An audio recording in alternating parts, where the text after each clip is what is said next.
make sure it works. I handed those out. Yeah. Did you not want? Here. We are. Yes, ma'am. Make sure that one works. Because some of those have been sitting around. Oh, yeah. Mayor, I don't know if anybody's here for invocation. I did not get an email, and I don't see anybody. Okay, Sorry. that is wonderful. Thank you. Yes. You can have more than one.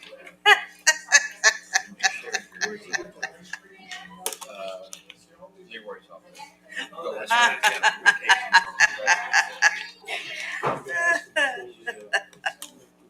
You're here to do our, absolutely. Okay.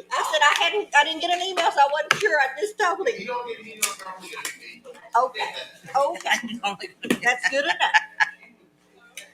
Okay, All right.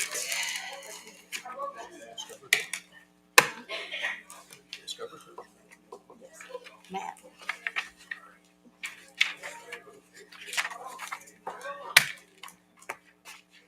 okie dokie.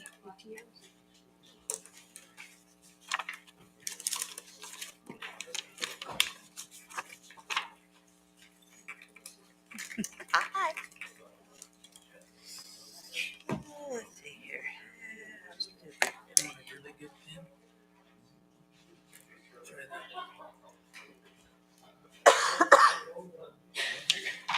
It's a black one, like Leroy has. Oh, yeah, okay. You can have it. I give it to you. I appreciate it. I Leroy, his are blue. Oh, yeah. That's pretty cool. Thank you. Definitely could have used special gear for this inventory at the store. Which one is this? They have to either have it for the TVs. You can get the yes, six. What are you doing? Inventory. Oh, shit.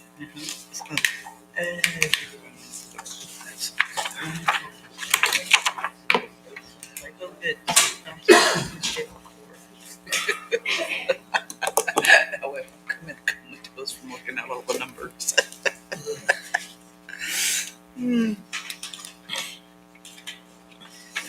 Oh. All right, 6 o'clock. Is it? Mm-hmm. All right, we're gonna call this regular council meeting to order at 6 p.m. on Tuesday, October 14th. Okay, let's do a roll call. Shana Martinez, District 1. Houston Marchman, District 2. Sorry about that. District 2. This is council in District 3, Phil King. David Mers Jr. for District 4. And Robert Lee for District 5. And I'm Bruce Alexander, the mayor. All right, let's all stand for the Pledge of Allegiance, please. I pledge allegiance to the flag of the United States of America and to the republic for which it stands, one nation, under God, indivisible, with liberty and justice for all. Okay. On the Texas flag, I pledge allegiance to thee, Texas, one state, under God, one and indivisible. All right, please remain standing for our invocation. Let's bow our heads and pray. Heavenly Father, we thank you for this wonderful day that we have to be in this place, for decisions to be made, for questions to be answered. And Lord, I just pray your blessing over this council as they make the best decisions for our community. One, that there will be understanding amongst each other, but there'll be understanding amongst our city and our community. Lord, we pray for this community that it would thrive and flourish, that you will have your way and your will would be done. We thank you for everyone that serves this community. We pray your blessing over them. In Jesus we pray. Amen. Amen. Thank you. Thank you. Thank you very much. Okay, we're going to move into citizens' comments. City Council will hear comments from any citizen or visitor. Speakers must address their comments to the presiding officer rather than individual council members or staff. Stand at the podium, speak clearly into the microphone, and state your name, residential address before speaking. Speakers will be allowed a maximum of 3 minutes for testimony. In accordance with the State Open Meetings Act, the City Council is restricted from discussing or taking action on items not listed on the agenda. Action can only be taken at a future meeting. Is there anyone here for citizens' comments? Ask one more time. Anyone here for citizens' comments? Hearing none, there are no citizens' comments, so we'll move on. Item 6, the consent agenda. I'm going to read it. We have the minutes for the September 23rd, 25 regular meeting, the minutes for September 3rd or 23rd, 2025 meeting, the September 3rd, 2025 special called meeting, approved canceling the second meeting in November and December and calling a special meeting for November and December 2025, approved ordinance appointing Hondo, Castroville, Anvil Herald as the official newspaper for 25-26, approve and amend an agreement with the Wildlife Habitat Federation to develop a conservation management plan for the Castroville Regional Park, approve the Medina Valley High School facility use agreement, approve tasking the Park and Recreation Advisory Board to review the requirements for parkland dedication for development and recommend action for City Council consideration, approve tasking the Airport Advisory Board to review Chapter 18 Aviation Division 3 Rules and Regulations, Section 18 through 51 through 18 through 78, and Castro Municipal Airport Rules and Regulations, and provide recommendations on any changes, updates to the City Council for consideration. Approve tasking the Airport Advisory Board to develop a courtesy vehicle policy for City Council consideration. Approve a resolution declaring vehicles and inoperable equipment as surplus and authorizing the city administrator to dispose of such property in a manner beneficial to the city. I'm going to pull item C for further discussion. Is there anyone else would like to? Item E. Item E, okay. Okay, and F by Bob. Anyone else? Okay, then I'll entertain a motion to approve the consent agenda. So moved. I second. Okay, motion made and second to approve the consent agenda item with the exception of C, E, and F. All in favor? Aye. Any opposition? Same sign, motion carries. Okay, I'm going to move really quick, and I have it here, and I'm sorry.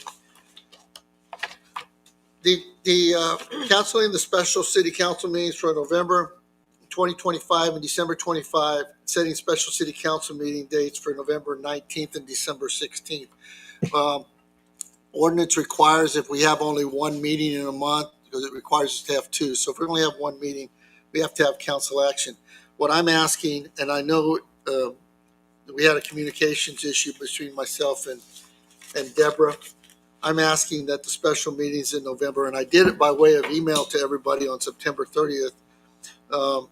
I'm asking that the special meeting date of November 19th, that's a Wednesday, and the special meeting of December 16th, 2025, be the only meetings in November and December.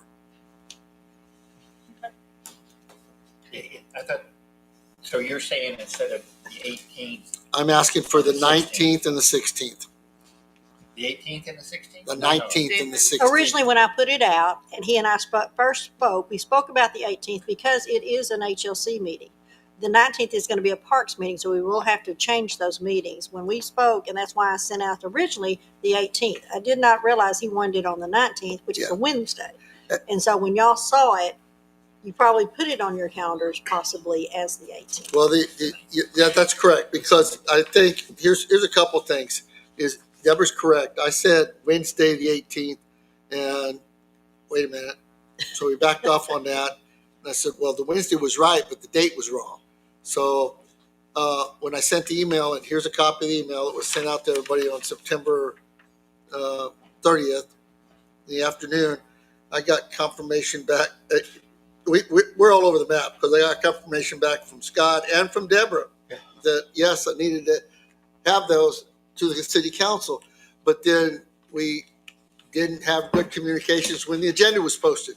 So I'm still sticking with my original request to have the November meeting on November 19th and the December meeting on December 16th.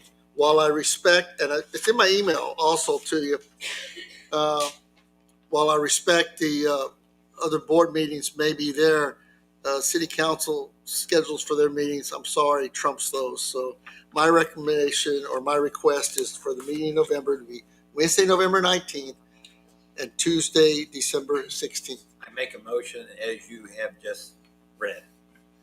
I second. Discussion? Yes, we have a motion and a second to set those dates, November 19th and December 16th. And we do have, since it is a special call, we will have to have it for. I understand, yes. Both of those meetings would require 4. Yes, discussion, yes, Mr. Lee.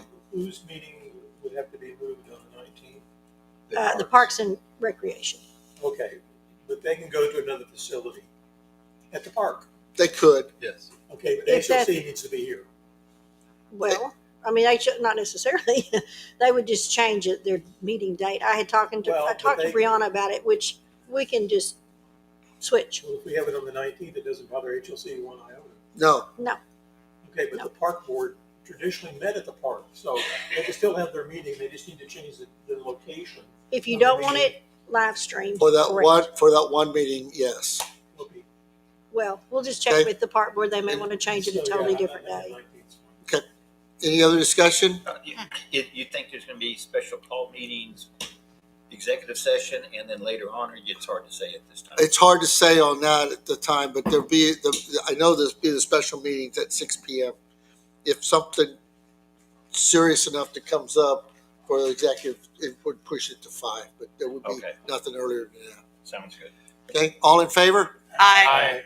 Any opposed? Same sign. Motion carries. Thank you very much. Let's move on to item E.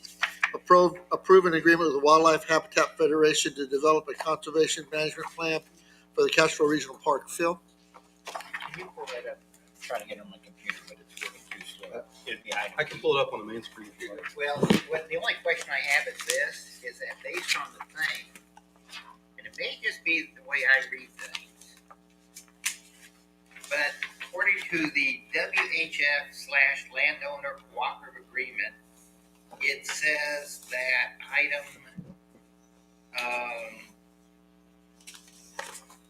right there, in the middle of it, it starts off a sentence, standalone sentence, says, I understand that the resulting management plan is not a binding contract, but is a plan that will be voluntarily carried out by the city of Castroville. When you say will, that will be voluntarily, I would prefer will be changed to may, because will obligates us to voluntarily carry out the plan, no matter what the plan is. I agree. Okay. What part here? Good catch, Councilman. Thank you.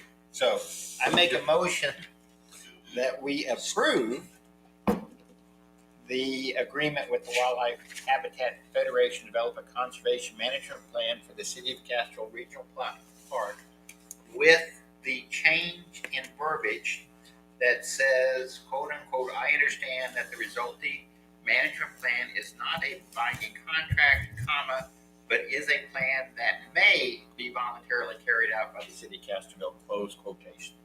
I'll second that. Okay, we have a motion and a second to approve this, changing the words from will to may on the voluntarily carried out by the city of Castroville. Any further discussion? Hearing none, all in favor? Aye. Any opposition? Motion carries. Okay, let's move on to item F on the consent agenda. Approve the Medina Valley School Facility Use Agreement. Councilman Lee. Yeah, I have a couple of issues with that. I know the staff has thankfully passed out a sheet answering some of my questions. And I believe that our cost to do business is probably more than what we're getting from the school to cover what it takes for us to do it. And so as we've had all these discussions about raises because of inflation, we're keeping the same rate in here for the school for the next time. Plus, this contract says it can just be renewed and renewed and renewed and renewed with the same terms and conditions. which means to me, if it's the same terms, then it could, keep the same $150. And so I'm in favor of us more closely aligning the cost to do business plus the heating with what the school is charged to use the facility, and whether that means a base rate to use it that covers our cost.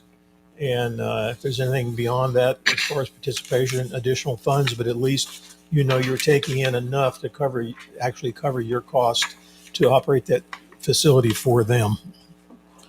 Okay, There was one other issue I had in here about on 2.2, City of Castroville use and responsibilities.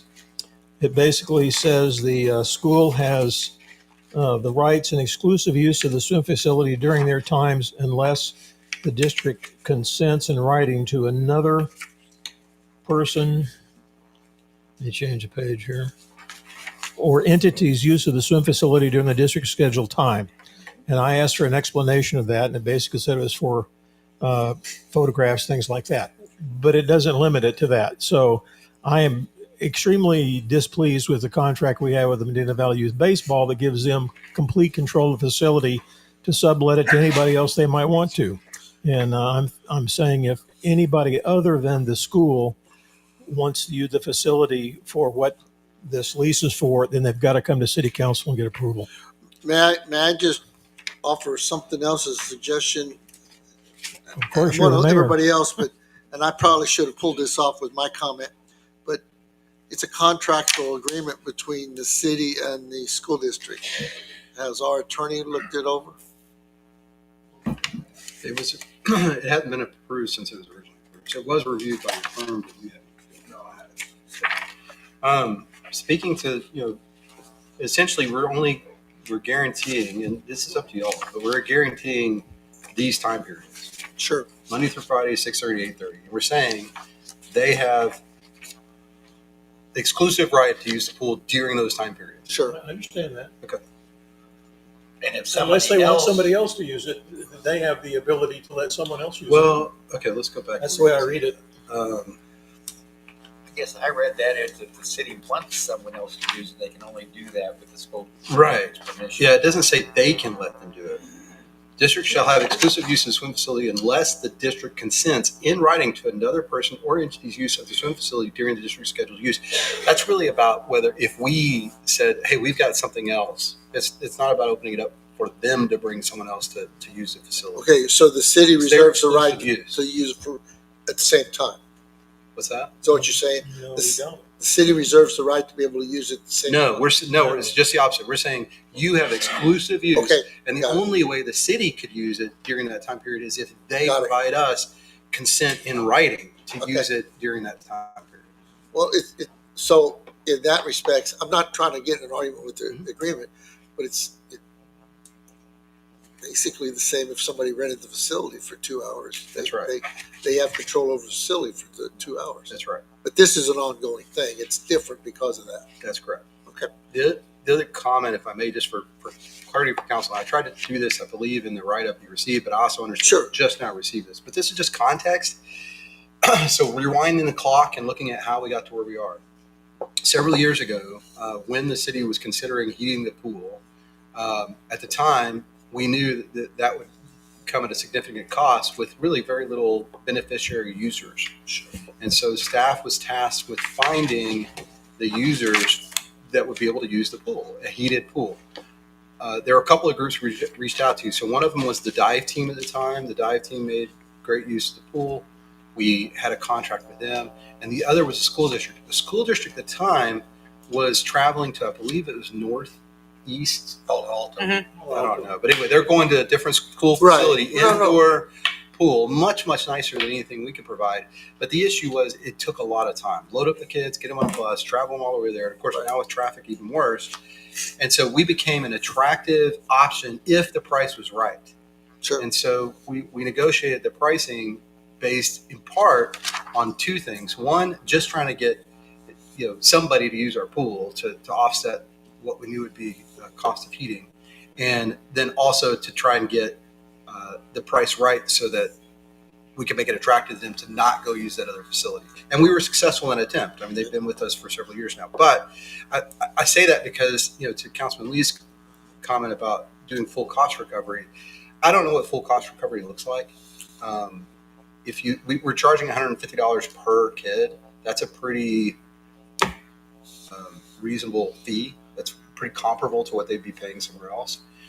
But if you tried to just say, well, you got to pay for all, are we having them pay for all of the pool heating or just the pool heating for the 2 hours they're using it, right? Because we don't heat the pool just for 2 hours. We heat it for 10 hours so it can be warm when they need it, right? Or whatever the time period is. So that's the only caveat I'd make is I would just caution you all as policymakers to be careful stepping off that ledge of cost recovery on an item, especially that's was never intended to be full cost recovery. I mean, we knew that this was a subsidized benefit for the larger community. The council at the time did when they undertook it. So, Councilman Murs, did you have any comments on this? Not really, no. Okay, I know that the swim teams are very active at the pool, and in addition to paying their fees as part of this contract, they're very active in raising funds for pool improvements. sure. Excited at the possibility of donating that money in the future. Good. Thank you. Councilman King? Yeah, basically fitness swim goes on, and we're gonna be heating the pool anyway for that Right. benefit. And that was always gonna be a loss to us, and we knew that going into it. That's it. Councilman Marshman? Councilman Ms. Martinez? Yes, under Section 4, the user fee, is that just that price once a year? Or do they pay us monthly by the 15th? No, it's an annual fee. I'm pretty certain. I'll have to get back to you and confirm that, but I'm pretty certain it's an annual fee. I can tell you that real quick. Because Doing some math. Divided by Oh yeah. Well, 31. So yeah, I was looking at that question just to make sure and clarify. Well, if you take the 6780 divided by 31 swimmers, it comes out to be $219. yeah, but then you also have to figure in when there's a lifeguard that's needed, which That's isn't correct. always. So $60. that monkeys with it. Okay. The renewal was the other thing that was brought up. I was just going to look at that. There's So an either party may terminate this agreement. That's more than once. renewal option Yeah. for them? So I was looking. I didn't think that existed. But where did you see that, Councilman Lee? Well, I'm looking at section 111, grant of right, and it basically says, intention not to renew, blah, blah, blah. If they want to renew, all terms and conditions contained in this agreement shall apply to said renewal terms. And so they can renew. And if all the terms and so forth apply, then I read that as so would the rate. Yeah, we understand, but we are renewing. I mean, this is an example of how that's working, what we're doing right now. So this language hasn't changed, but we basically have a mutual agreement that with 60 days notice, we let them know we're thinking about changing the price or what have you. Right? There's a notice provision So in there. there, You're gonna yeah. make a change. So we have, this is not an automatic, they get the same terms every year. It does say that, but it also says we have the right to notify them in writing. We're gonna do something different, or we're closing the pool altogether, which. But it also says they have to provide the renewal in writing. It's just not on. Okay, All right, Well- I got one more question. yes, The money they pay us, does it go back into Parks and Rec, or does it just sit in limbo for anybody to use? pool income.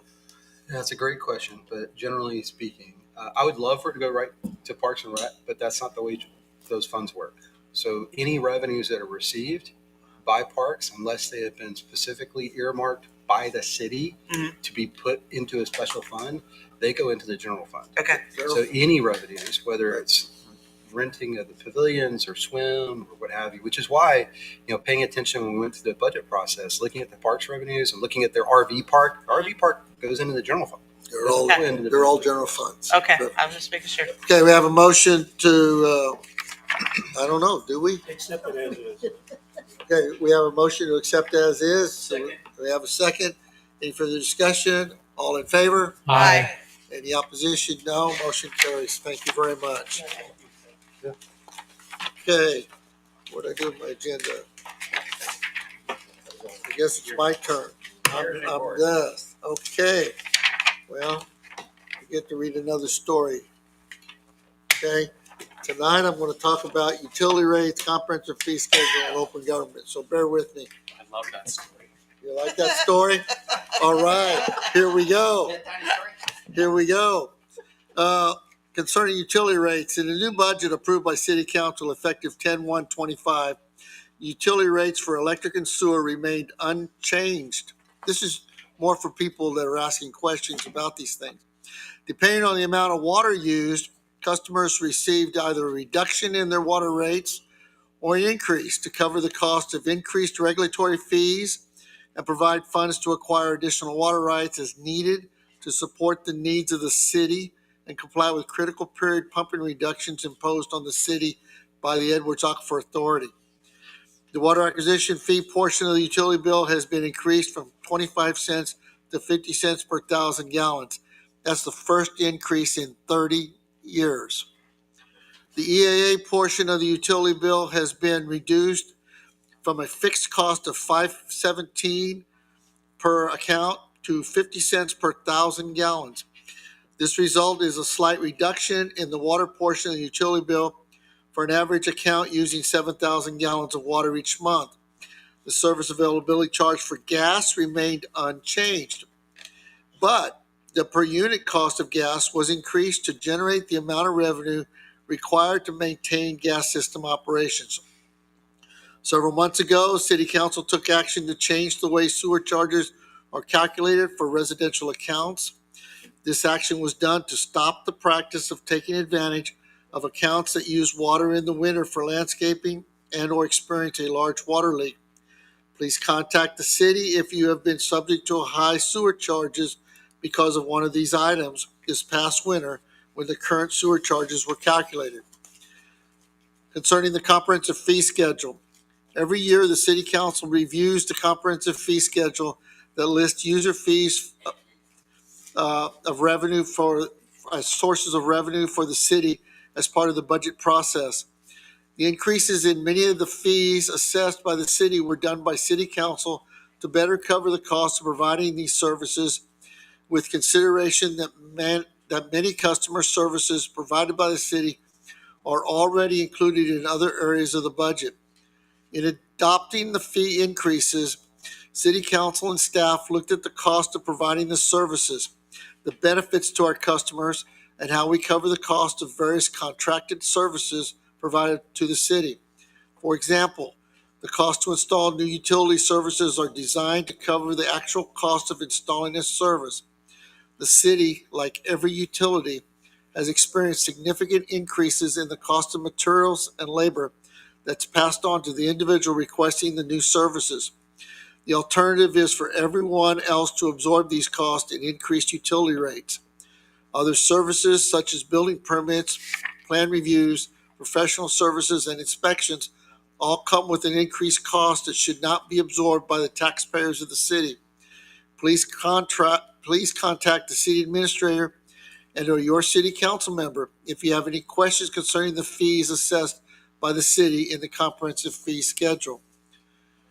And my last comments about open government.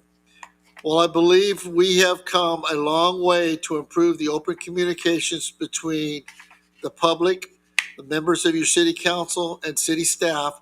We still have more work to do to ensure that everyone has full access and knowledge of everything the city does each and every day, except for the things that are otherwise protected by law.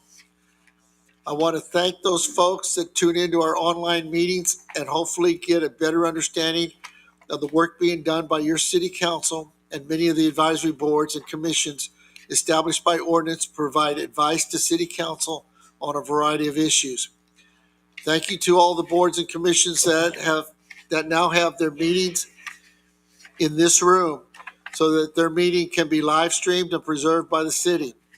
I renew my request that the advisory boards that continue to have meetings at other locations to begin holding their regular meetings in this room so they too can be live streamed for members of the public that are unable to appear in person, so they can observe the meetings either in real time or at the convenience when they have time available.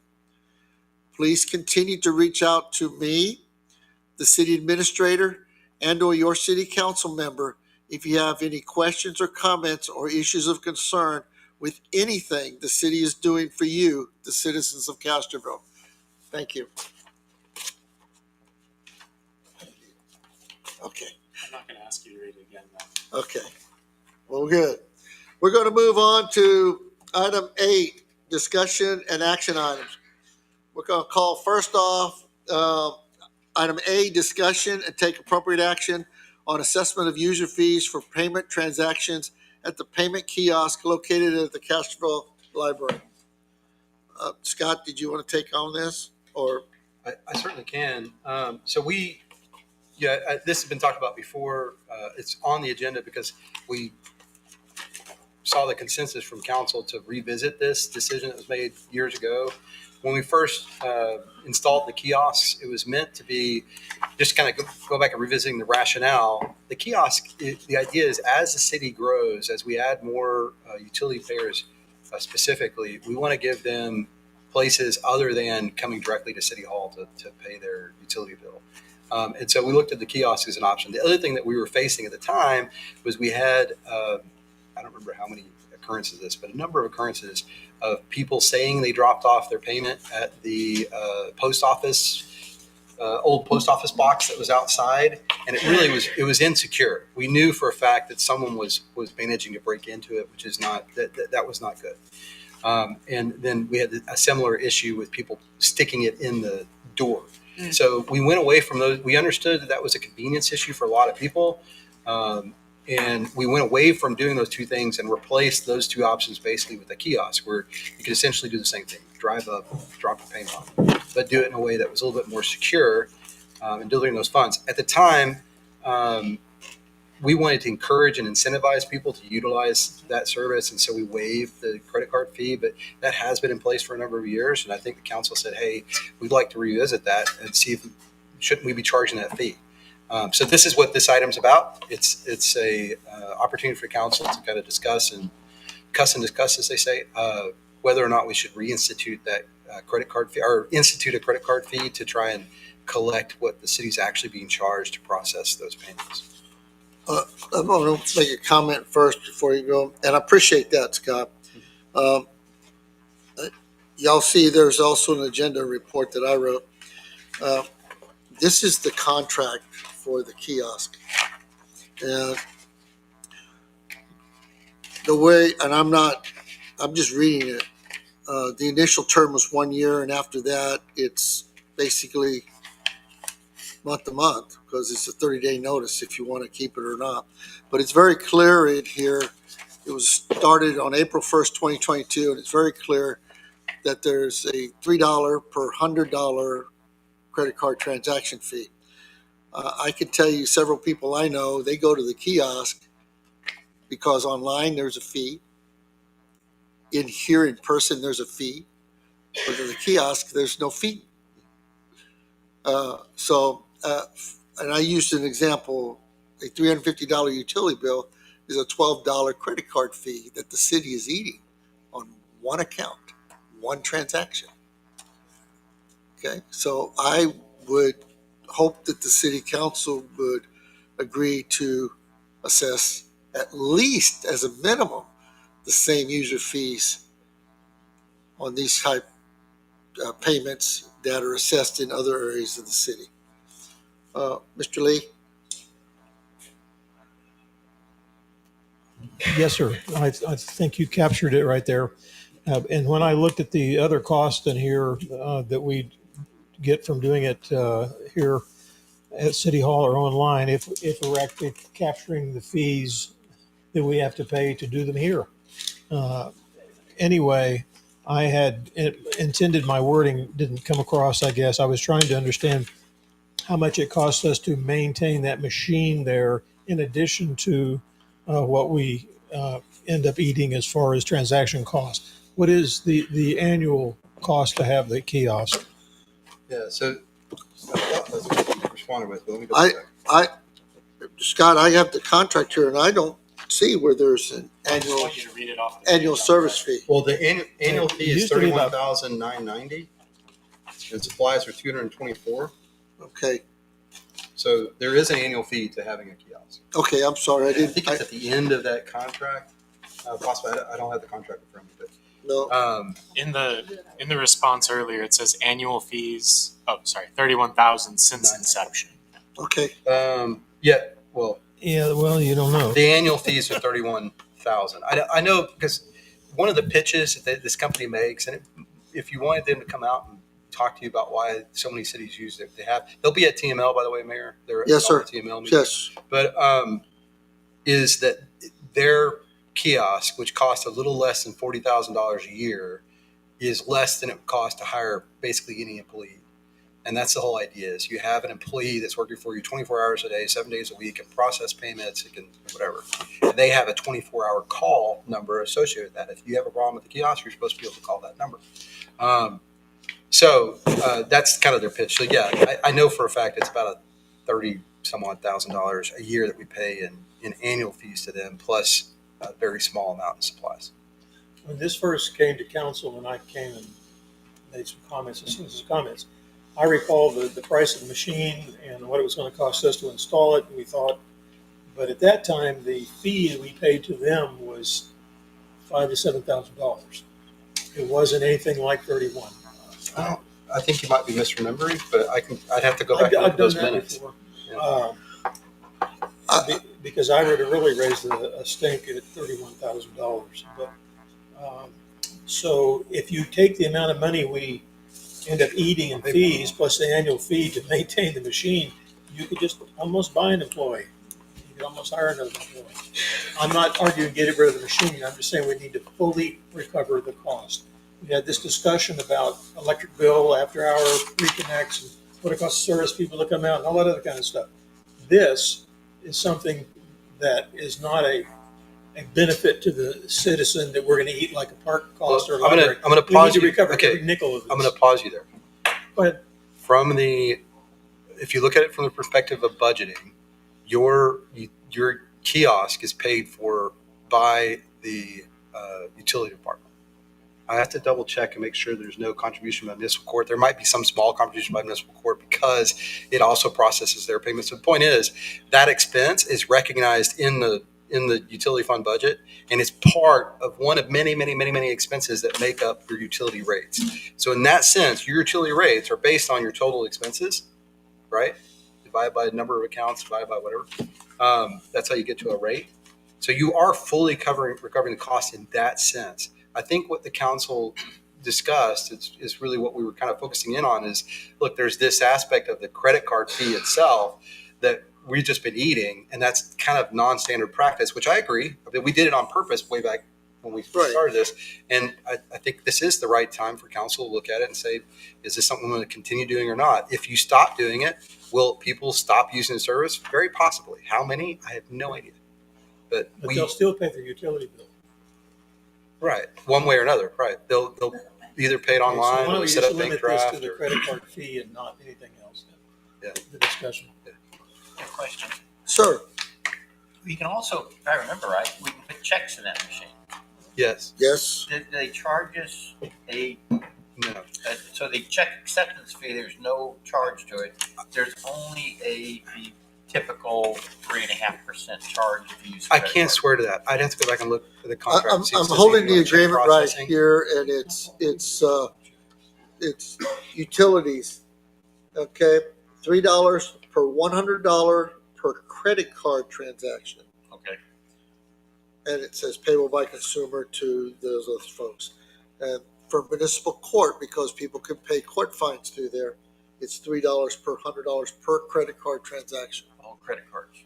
All the credit cards. It doesn't reference in here, and generally you don't on checks. Just like if you came in here and you paid online through an ACH or through a check, there's no No, we fees. don't charge you for the checks. So No. paying here or paying at the kiosk would be equivalent, basically. Right. Yeah. So that's because this is it's a 3% charge, $3 per $100. Well, here's the thing. It works out to be about 3.5 because the way they do their charges is $3 for every $100. But if you have a bill that's 101, It's the next 100. it's a $6 fee. Yes. Yes. So it ends up. That's why I think he gave you the way he gave it to you. That's why I told you You're right, my utility bill would have been a $12 cost. Right. And So on average, but when you just do the averages and say what on average it's about, if you made it a 3.5% fee, sure. you would be recovering your cost. And it's not to make money, it's just to cover the cost of credit card fees. That's right. Well, right now, everybody's paying that extra. Yeah. 3.5%. Right. No? No, I pay with a check. Oh, okay. So Right. if Paying you no use credit a card. credit, Yeah, I have bank drafts, so Right. I can spend 3 minutes writing and save $6. No, Yeah. I got it. So is there any other comments, questions, more stories? I do. Motion? Yes, sir. So I just want to make sure. So the 3% is to cover both the actual like credit card fee, the credit card company charges, and the kiosk. no.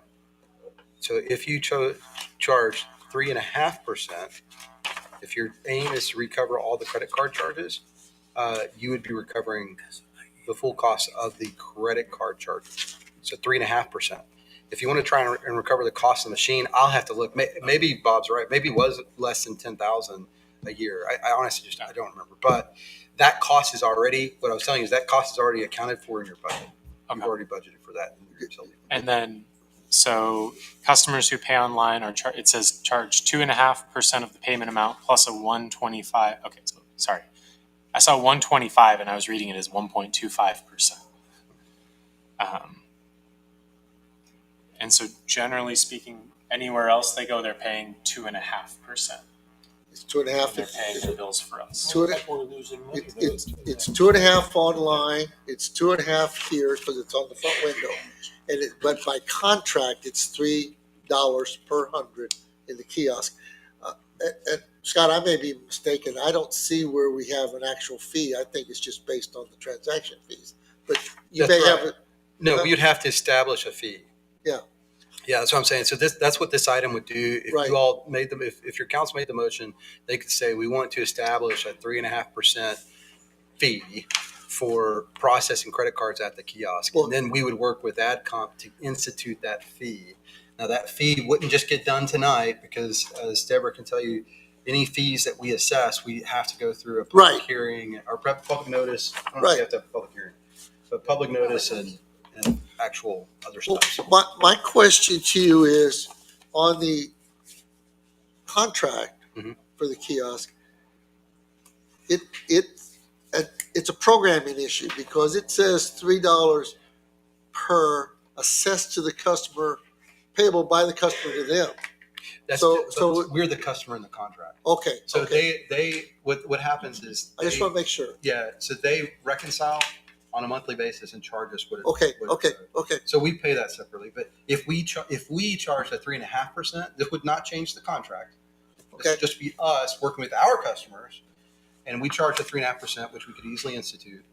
Then we should, looking at past experience, we should recover the full cost. I may be wrong here, but I don't believe it's the intent to make money on it. It's just No, to cover right. the credit card fees.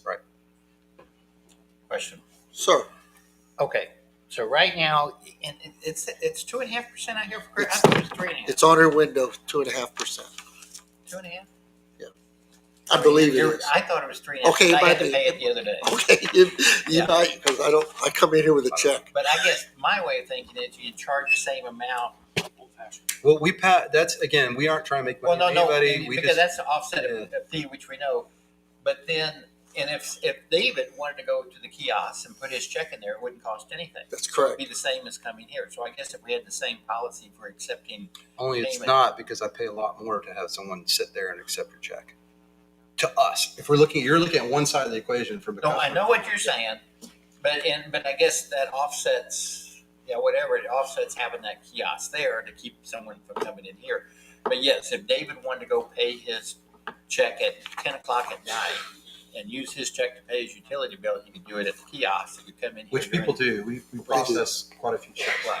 So to me, though, instead of saying, I guess it would simplify things as if we just had the same policy, whatever it is here is there, and I'll walk out there and see what the notice is, but I'm pretty certain it's 3.5%.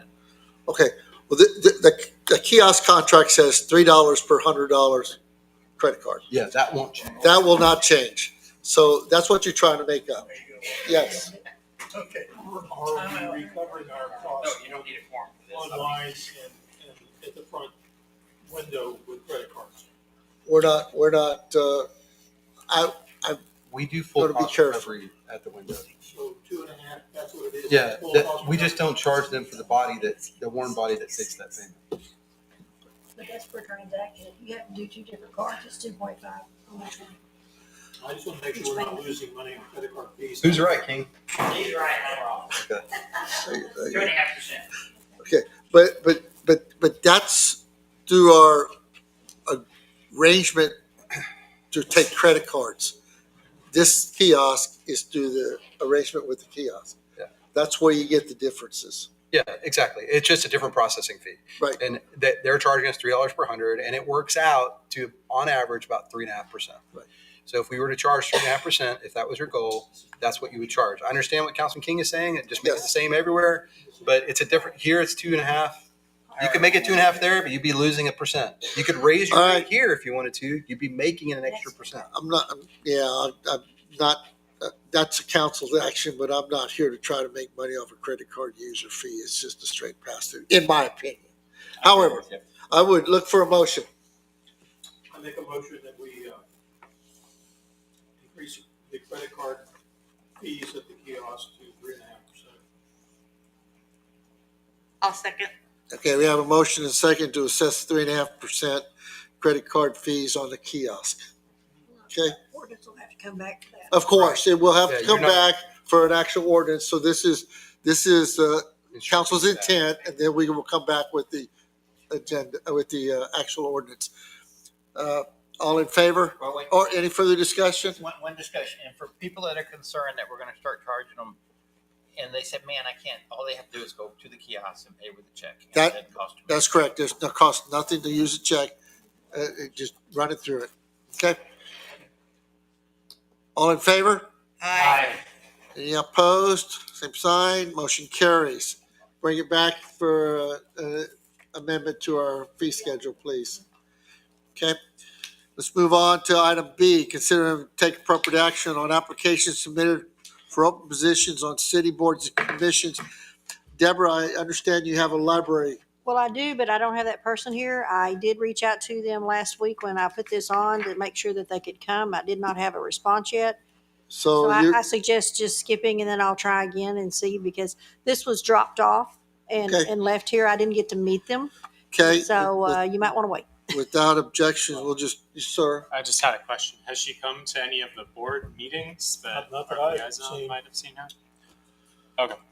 So Okay, I'll this- reach out again and see if I can Okay, make more. this is a better no contacts or action something. item. Yes. Okay. Please. Item C, consider and take action on the termination of professional service agreement with McCall Park Horse and Horton Bond Council for the city of Castroville. Just to let you all know that we've received communications from the firm that they have resigned as bond counsel for the city of Castroville effective immediately. So this issue does not need any further discussion. Okay, consider, item D is consider and take action on directing staff to seek requests for qualifications for bond counsel services for the city of Castro.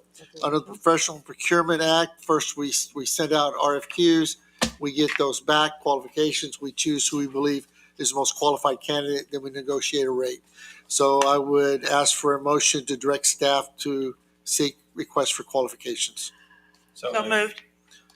She can be so moved, I'll second. Okay, we have a motion and a second to direct staff to seek RFQs for bond.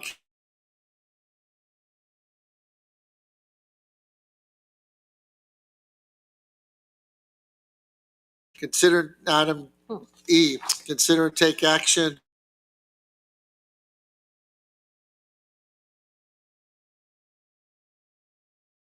Councilman King seconded. That's correct. Okay. Okay. Item E is consider and take action on rescinding the development agreement policy adopted August 27th, 2024. I put that on there. Let's go here. Let me go to F so I can read this the right way. E. Oh, E, I'm sorry, I got the wrong one. Let's go to E. the development agreement policy, when the city council took action to not proceed with the UDO, the city council did not take action on the development agreement, but since then, it's been stated that the development agreement was actually tailor-made, actually supported a lot of the things through the UDO. I know the planning and zoning's been working on it. I don't know where they're at, but I know they've been working on a draft one that takes out a lot of that stuff and kind of looks good. So at least until such time, I'm asking for city council to rescind it. So there's no confusion out there on what it is. We have a couple developments that are pending discussions, and I don't want to get confusion, so I'm asking that we stop it. I make a motion to rescind the development grant policy approved by council on August 27, 2024. Okay, we have a motion to rescind the development agreement policy. Do we have a second? I'll second. We have a motion and a second to do that. Now we're going to open up for discussion. Get some Council, clarification for staff after y'all have your discussion. sure. Mr. Lee, Any discussion? did you want to have a discussion on it at all? Nope. Councilman Mers? Yes, I have something to say. Yes, sir. I think there is immense value in saying what we do want. I think the development agreement policy, or DAP, as Mr. Marchman has taken to calling it, helps establish expectations so we're not negotiating from zero every time. And it provides a useful forum to bring in input from P&Z and the public in advance of going to the negotiating table. Because while some parts of those agreements can be shared openly, some parts have to be in private. And so having sort of the skeleton of a development agreement as a public document that we can publicly work on anytime we want, I think is really useful. Also, I'm pretty sure P&Z approved a draft or last week. Yeah, I'll speak to that. And so I'm not sure that it really means much to, I don't know that we need to take action right now, especially since we have not had input on their new draft yet. After all, 5 out of the 6 people up here were involved in the drafting of this policy. Okay. Thank you. Councilman Marchman. You gonna skip over me? I'm going to assume that you're in favor of keeping it. So I'm rotating back and Oh, forth. okay. Then you go to him. Then you come back to Councilman me. Marchman, I'm supposed to rotate Oh, this is positions. a different one. Okay, no, that's fine. Okay, Councilman Marchman. I'm good. Okay, Councilman King. I'm kind of like David. It doesn't refer to anything that we did or got voted down or discussed, but it does set a higher bar than our current CZO. And it actually has more aspirations for what we as the city we're trying to raise that bar for any new development. So to me, it doesn't hurt to leave it there in case something does come up between now and the approval of the revisions to the CZO. Okay. But again, if we're going to go to, like David said, if you're going to come to the bargaining table, I'd rather be, at the higher bar than the lower bar. Okay. Councilwoman Martinez. I feel that when we turned around and discussed the UDO, the last vote we did, we turned around and said, no, we don't want to approve it for a standalone document, but to be a supporting reference document for the CZO.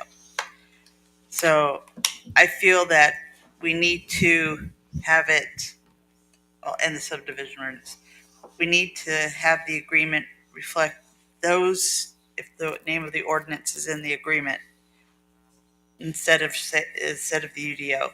That way we're tracking correctly and we have all the verbiage correct. Okay, and just like I said before, it's been said by others that the development agreement policy, I understand you guys, but the items in there are items that were in the UDO that council said no on. So. Can I make one more comment, please? Sure. And after you. Oh, okay.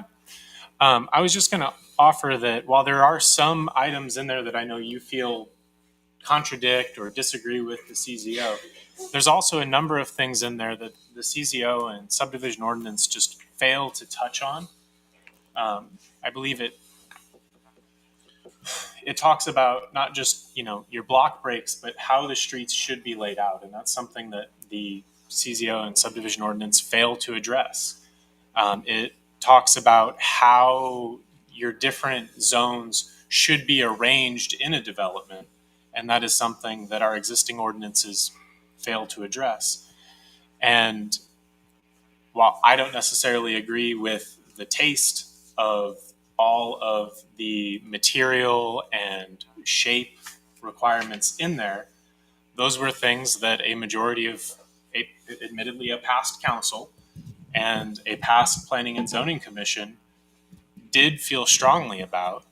And so I think it's a little unfortunate to throw the baby out with the bathwater, especially when we have committed to revising this document, not just doing away with it.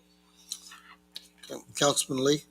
Yes, there are so many shoulds and we would like you to do's in the existing development agreement that it opens the door for a million things that the developer could ask for that we've already determined, we really don't want to do. And so are there any developments on the windscreen in the next 2 months, Mr. Dixon? Yes. Yes. Is there anything that could not be handled in the current planned unit development portion of the subdivision ordinance with those people? Because that gives you great latitude also. That's up to them.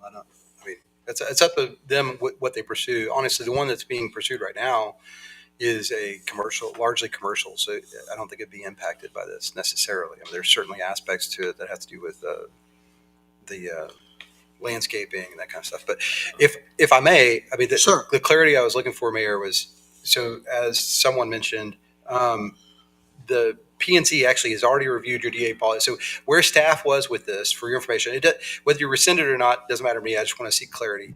We, at council's direction, we took the old policy to P&Z. We had a workshop with them. Then we brought it back to them after that workshop. They have now made recommendations for changes to the existing DA policy. Right. And it was ready for your consideration this evening. We took it off the agenda due to time and because this item was on there. But I just want to be clear to make sure we're all on the same page. The intent would be, if you repeal it tonight, rescind it tonight, on the 28th meeting, Mayor, if you're ready, we have the DA policy ready for council to consider, the new one, which we believe, it doesn't matter what we believe, the P&Z has recommended for your adoption. And thank you. And it was, if I could show you my original drafts, it was rescind this one and adopt the other one. Because I knew P&Z was considering it, but it was premature because I didn't know what P&Z's actual final was, and we had to get the agenda out earlier because of the holiday. Yeah. If we had one extra day, we would have been able to have them bang. That may make Councilman Murs feel a little better. We would have had a bang. Right. Because P&Z, if I remember correctly, I don't want to put words in her mouth, but I read the agenda reports, was they took all of that stuff out. You still have a development agreement, but they took those details out. That's right. They removed any portions that had to do with the UDO. That's right. Of all those details, it's still a good document, but it's just a basic generic guide. Yeah, the way that the discussion that we had with P&Z at the time was, rather than trying to have a whole list of rules or any of things, let's try to convey what the mission or vision or goal is from you all. Like, so instead of saying we want streets to be at this so many feet apart in this sort of layout, we want your communities to be walkable. And so in other words, it went from kind of specifics to generalities. And again, you'll have an opportunity to see that in the next packet. What it kind of follows the path is kind of like the same thing we've been talking about. Here it is without the final details. Right, because those details can all be worked out by council. That's correct. PNC, that's correct, but it's still a guide. Okay. Any other discussion? If not, we'll move on. All in favor? Vote to rescind it. Aye. Opposition? Nay. Okay, motion carries. Okay. That other one will be back on the agenda at the next meeting, Yes, sir. please. Okay. Move on to item, now we're at F. Nope, or F. Okay, consider to take appropriate action to rescind ordinance number 2021-009 subdivision, Article 3 procedures, Section 100-23, subdivision of preliminary plat, D exceptions, adopted May 15th, 2021. This is kind of I know Councilman Lee has asked about it, but I've actually wrote this. And I put the agenda, behind your agenda Yeah, report, I did put the the ordinance. ordinance so that Right. I would know what you're looking at. Prior to prior to May of 2021, all preliminary and final plats went to the P&Z and the city council. In 2021, there was an amendment that was adopted that basically said that a development agreement, all you gotta do is final plat, and if it was in compliance with the development agreement, it could be approved. I've asked questions, for example, the developments we have out there, when are we going to see the final plat? Well, we're not, because according to this amendment, we don't get to see a final plat. And in my old school thinking, the preliminary, it's a very important process for council to have oversight in P&Z, because the preliminary plat is your ticket to proceed. Your final plat is to ensure that it's done. Okay, that's the short version of preliminary and final. And I believe the finals rest with city council and not with staff. Did you talk to the attorney about this before? I'm looking right at him. I have Talk to him. I had questions for the attorney about this. Well, my only concern is from staff, Mayor, and I just don't know. I don't know if, I know there's been a lot of legislation in the last Sure. 8 years that have to do with the shot clock and all that crap. And I don't know if platting is wrapped up in that or not. Well, it's been my experience that city council's always had the final say after planning is on. That's been my experience. So this is really unusual, and just looking at it, it's very unusual that it would take city council out of it. Do we have any, when this was done in 2021 after I got here, I don't even remember this. Why May did we- 25th, 2021 is when we signed the ordinance.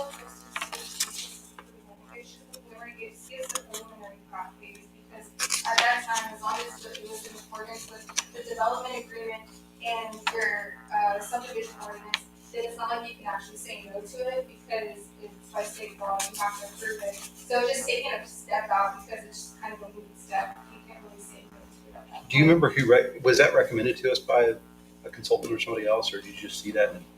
I think city council tasked us to bring to planning, so. Okay. Yeah. But now final plat still comes to us, you're saying? Yes, final plat still comes to It us, should, yes. Y'all have to sign off on final plats. It requires a city council, mayor's signature, and the city secretary's signature. So if you were to say that preliminary plats come to you, which is fine, if y'all want to do that, we can go back to do it. But if you have, what I hear you saying, Brianna, is if the preliminary plat, and I'll look for your concurrence, if the preliminary plat meets all of our subdivision regulations, et cetera, And the development. yeah, then you really can't do anything with it anyway. Like, you can't say yes, or you can look at it, because it'll give you an opportunity to look at it and see what's there. But you can't tell them no. Without civil or criminal liability. Without some other You issues. can Now, granted, tell them- I will say this, you know, you can tell I didn't people- say you didn't tell them no, all the but you time. can tell them yes with conditions. Yeah, You that's can right. place conditions. Well, and that's the whole point of the DA policy is, you know, to be able to tell them, here's what we're looking for, is what we want. So, That was also the thought process, that if it's already gone through a development agreement where city council has already had, and planning and zoning, if y'all decide to change the development agreement policy, where first it goes to planning and zoning recommended that it goes through a public engagement also, So that's part of the process. And then that development agreement has also now come to city council. All of that's been approved with the site plan, the layout, all of those things that the preliminary plat's not going to stray much from that as long as it stays within that constraints of that development agreement. So it's not going to, there's not going to be a big, huge difference in that. Now I'm gonna point this out though. This is an argument in your favor, maybe, Mayor, is when looking at what happened with Alsatian Oaks. Remember all the back and forth. They brought the final. They were amending the plat, so it had to go to council for approval anyway. That's right. So it did come to y'all, but when it came to you, there were definite questions council had. But that was when they were amending an already approved final plat, which comes to you. Okay. So never mind. See, I kind of remember this thing kind of came to us when it was the Country Village Estates. And it's like we saw it, and then just shortly time later we saw it again, and council saying, well, why are we looking at this again? I don't think that was the case, only because Country Village Estates didn't go through a development agreement, and this is specifically for a project that's already gone through a development agreement, and that's because it's already gone through that public process. It doesn't go through something like Country Village Estates that doesn't go through a development agreement. I pulled up the minutes from I have pulled up the minutes from when we first approved this, and this was May 25th, 2021. And it was to City Administrator Dixon briefed it, and it was streamlining the platting process. And it says when development agreement was in place, the preliminary would be reviewed by staff, and the final plat would still come to City Council for final approval. This was Mayor Schroeder asked the city attorney if there was any illegalities to change the process. And City Attorney Cynthia Trevino said in the government code, there was no legal requirements for a preliminary plat to go before the P&Z first. Councilman, because I think they were worried about that too because of the development agreements. Councilman Carey said the same checks and balances would still be in place, including legal review. And it was voted on 5-1. Herb Dyer put it in. At the end of the day, we don't care. Yeah, if you want to put it back in, it was just streamlining the process. I understand that. But we're back to what, when I first took this position and other council members first did, is the openness and transparency of things. There's a proposed development agreement that went to P&Z that would have never seen the light of day to P&Z under the previous ways.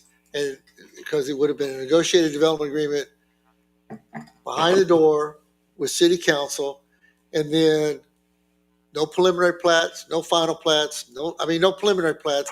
And then they start working. Next thing you know, there's a preliminary plat. People look at it and say, what just happened? Yeah. So the whole idea behind this was more transparency Sure. in going through the preliminary planning process. And Mayor, I would tell you that I'm very old school. I think y'all probably figured that out by now. Just Brenda tried it. Preliminary plat comes before you, basically rubber stamp. Right. But you have to remember who is elected. City staff is not elected. I'm not. Y'all are elected. And so therefore, the people that put you there expect you to look after the affairs out here, these new developments, everything that's going on here in Castroville. So that's something I would keep in the back of my mind. Well, I'm back to the same thought process. The preliminary plat is your ticket to begin work. To move forward. And that's where we haven't been as transparent as I believe we should be. Yeah, my staff questions answered. So Okay. Can I make a motion? Yes, sir, you can. I'd like to make a motion to adopt an ordinance to rescind the ordinance 2021-009 subdivision article 3, procedure section 100-23, submission of preliminary plat, D period, exceptions adopted May 15, 2021. Do I have a second? I'll second. I think we already had that, didn't we? No. Did you make a motion to do that? No. No.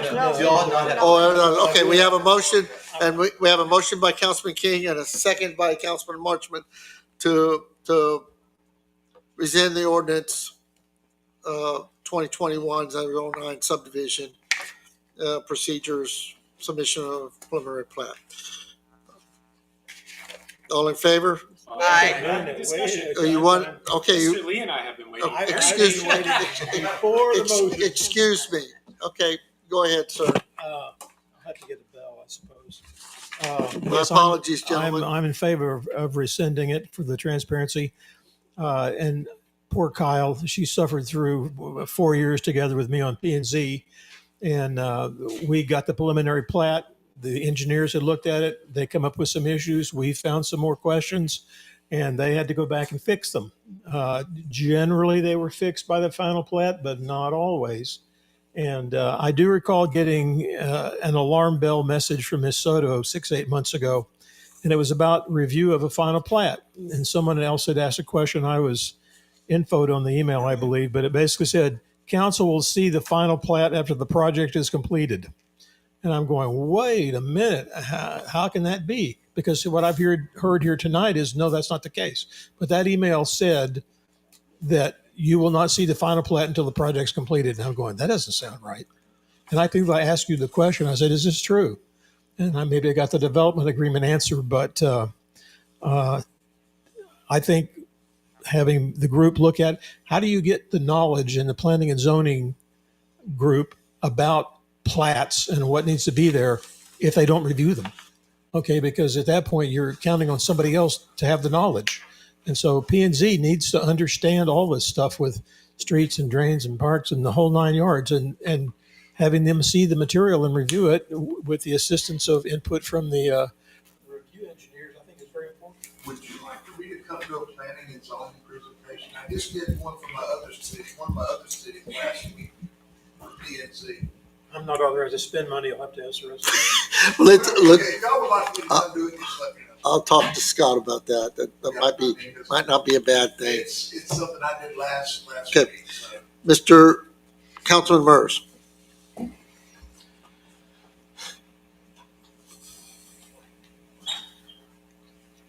So a few years ago, they decided that P&Z and City Council didn't need to review final plats for areas under a development agreement. That would not have been my choice. It certainly has a bad gut reaction, a bad taste in your mouth. On the other hand, I think this is kind of the flip side of what the attorney was saying. Given that we cannot, asterisk, we can do whatever we want. Given that we cannot reject a plat that complies with our ordinances, and I would, in general, expect our staff to be more familiar with our ordinances than us, and therefore more competent to ascertain whether something complies with the ordinances. It kind of ends up creating a negative understanding in the other direction, because people expect us, there's a public hearing. They expect to be able to come and say, oh, I don't like this, let's change this. But we don't really have the power to do that. And so to a certain extent, it just makes our meetings longer so that we can rubber stamp something that we don't really have the option to reject. And so I'm kind of conflicted about rescinding this, because it's just going to create more agenda items where we don't really have the authority to do anything. I think you need clarification on what you can and can't do. The attorney said if it meets the requirements, but sometimes plats come in that don't meet the requirements, but the engineer that reviews it doesn't have the authority to tell the developer that he's going to do it. It needs to come to a body of the city. And also when it comes to a plat, yes, you're right. You can approve, you can disapprove, you can approve with conditions. So it's not, pardon me? That's a change. So you're changing. Yes. So they're not all just an automatic. They're not. So am I correct? You can approve, you can deny for cause, or you can approve with conditions. Deny for cause, yes. That's the term. It's for cause. Yeah, just to deny because you Right. don't No. like it. It has to be cause, or you can approve and base Again, conditions. on staff approval. is supportive of Yeah. whatever you want to do. So Okay. to be clear for council, this item can only be, an ordinance can only be rescinded by ordinance. So we'll prepare an ordinance with Dan, and it'll probably be on consent. At a future meeting. Once again, same thing. That's the process we will follow on all of these things, that the council may take action on an ordinance because I believe we're better off taking action and then directing the attorney to Understood. draft the document, and then we put it back on the consent. I just the didn't want next y'all to month. be surprised when you see it again. No. We already I did just this, want so everybody to we'll understand the probably put process. those- We're voting for the staff to bring it back to us to vote on. To prepare an ordinance, to bring it back. Okay, Ready to vote? all in favor? Aye. Any opposition? Hearing none, motion carries. Okay. Item G, discussion and possible action to adopt revisions to the City of Castroville personnel policy. Before you go on that, I'm going to ask you one question really quick. Has this gone through HR as far as legal counsel to review? Yeah. Okay, So I'm not. then I want- would ask it to be. Yeah. Well, that's fine, but I also wanted to be clear that what I've been trying to do, modus operandi, has been to bring stuff to council for you to see it. Yes, sir. Not anticipating or expecting you would take action on it that night. Now, generally, you've been of a preference that, hey, if they're ready to move on it, we're going to list it for possible action. So it's always listed for possible action. But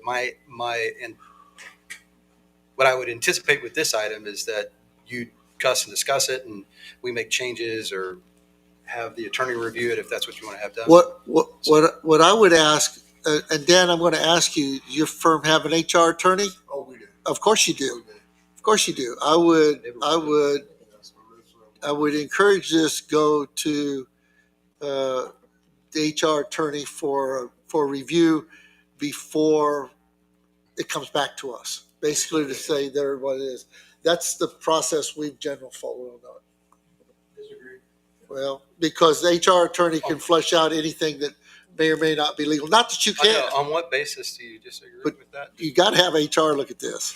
I have questions about some of the material in here. Oh, yeah. So would See, you like to have the attorney spend the money to say it's okay and then bring it back and I ask questions? You go, maybe we need to. I'd like you to Yeah. forward your questions to Scott, who can then formulate that with the well, attorney. but I Or would you like can to flush have, out. here's the issue. Or you can have your Probably has discussion. lots of questions about lots of things that Amen. aren't necessarily shared with the rest of council.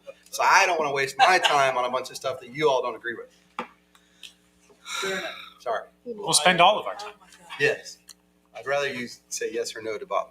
I'm trying to push the draft that you have to HR. HR, I would not be surprised if there were some questions. I'm not going to try to pick on them because that's what they do. Okay? But I'm not going to negate anybody's questions either. I'm sure we don't want to act like a development agreement, so council doesn't get an opportunity to look at it before it's passed. Well, council has a final say. All I'm asking is what comes to you passes legal muster when it comes to you. I will say this. All I did was take the current draft. I know. And I just want to be clear, like I didn't develop the draft that we have. It was already there. You could look at other personnel policies that other cities have, and they're probably worded differently and better. But I did not take that approach. I simply took our draft, and then I looked at what was missing and incorporated that and made changes to align. The only other comment I was going to make, Mayor, is that this is something that I know came up during discussions about kind of my performance and review. And so I know this is really important, and I didn't want to delay, but I certainly didn't expect you all to act on it tonight. I just wanted to really, this was my attempt to convey to you all that I heard what you said, I heard what you wanted, and I am prepared to, Work in progress. yes. I would like to hear Bob's questions. Thank you. Is that all right? Well, this is Sure. a full discussion, I believe. Okay. Because there are a number of sections in here marked completely out of red about compensatory time, and I see nothing to replace it. One other comment up front, I've only got about 5 things over here. Okay, sir. In the past, the council was the final judge, if you will, if there was an issue with an employee that was not resolved on the way up. There was a time that the people that the employee worked for was the problem, and that department head was in very tight with the city administrator, who agreed with the issue as the department head saw it, which may or may not have been to the root of the issue. So when you remove the people that evaluate you I'm sorry, when you only include the people that evaluate you as your appeal process and nothing beyond that, I have a problem with that. I understand. So the reason that was being removed is on recommendation of our legal counsel, not this legal counsel, but Cynthia Trevino, who worked for the firm. She wrote a letter to council about why that needed to be changed. I will provide that to council, and you all can decide whether it's a good thing or a bad thing. Okay, actually, it was changed 12, 13 years ago. We removed the council back then when I was in office. Well, it was still in our personnel policy. Well, The compensatory time, there's also a statement in the summary that says compensatory time is being removed due to ADP system limitations. And more importantly, because of audit concerns, when you, basically it's a liability, compensatory time is, and it's just it's a poor practice. It's not a best practice to use. I didn't say anything against it. I just wondered, since It's just being removed. Yeah, it's not, there is no replacement because it's being removed. and it was put back in by previous mayor. Okay, let me ask you. Take that one. with- So it was removed when you were there and put back in by somebody else. Okay, is there any other entity that could be an appeal beyond the city administrator? Anybody else use? Y'all can make a recommendation. Sure. Let's You say could we took appeal- council out of the picture. Yeah. I will just say this, generally those decisions to what you should do, we can look at what the policy states. What I would recommend is if you're really, really concerned about that, look at what the policy directs me, because it's not me, right? It's whoever's in this seat, what it directs me to do. And if it isn't directing the person to do the things you're comfortable with, then put that into policy. But an example of that would be something that we're currently doing that I don't think is spelled out in the policy is we call before you're fired, TML's hotline, because it costs the city nothing. It's free. And if we are considering taking that against you, terminating any employee, we call that number first as part of our standard practice.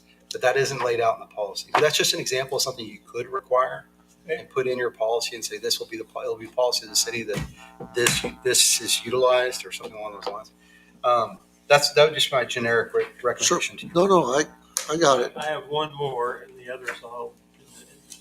I'd like to see what council thinks about that particular idea, but we've had huge turnover in some departments over the years.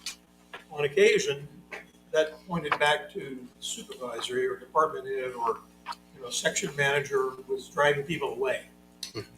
But council never knew why we had this level of turnover, and the questions come up: is it proper to ask for some kind of a voluntary exit interview that lets us know if we have an internal problem?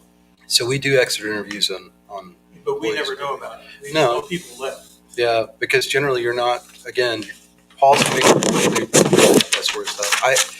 I would suggest that is something that you need to, it's a good question to ask, like a lot of things, but that's also the separation between your policymakers, your administrator, and the staff.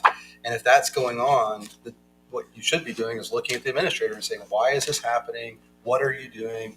Have you had exit interviews? What do they tell you? You can ask for that information that way, but for it to be a matter of policy that exit interviews of other employees are brought to council so that you read them, I don't think that's good practice. Oh, I don't know that we have to read it. We just have to understand if there's something that have to be dealt with. But again, that goes back to managing. You and I had that this relationship. discussion before that on a few occasions, council has inserted itself in the selection process for department heads. You're going, why would they do that? Remember this discussion we had on text messaging? And because 99.9% of the time, it's up to you. But there were occasions that we were involved with the airport manager. We were involved with the public works director. We obviously involved with the police department. And you might wonder, well, why were you doing public works and why were you doing, this other thing?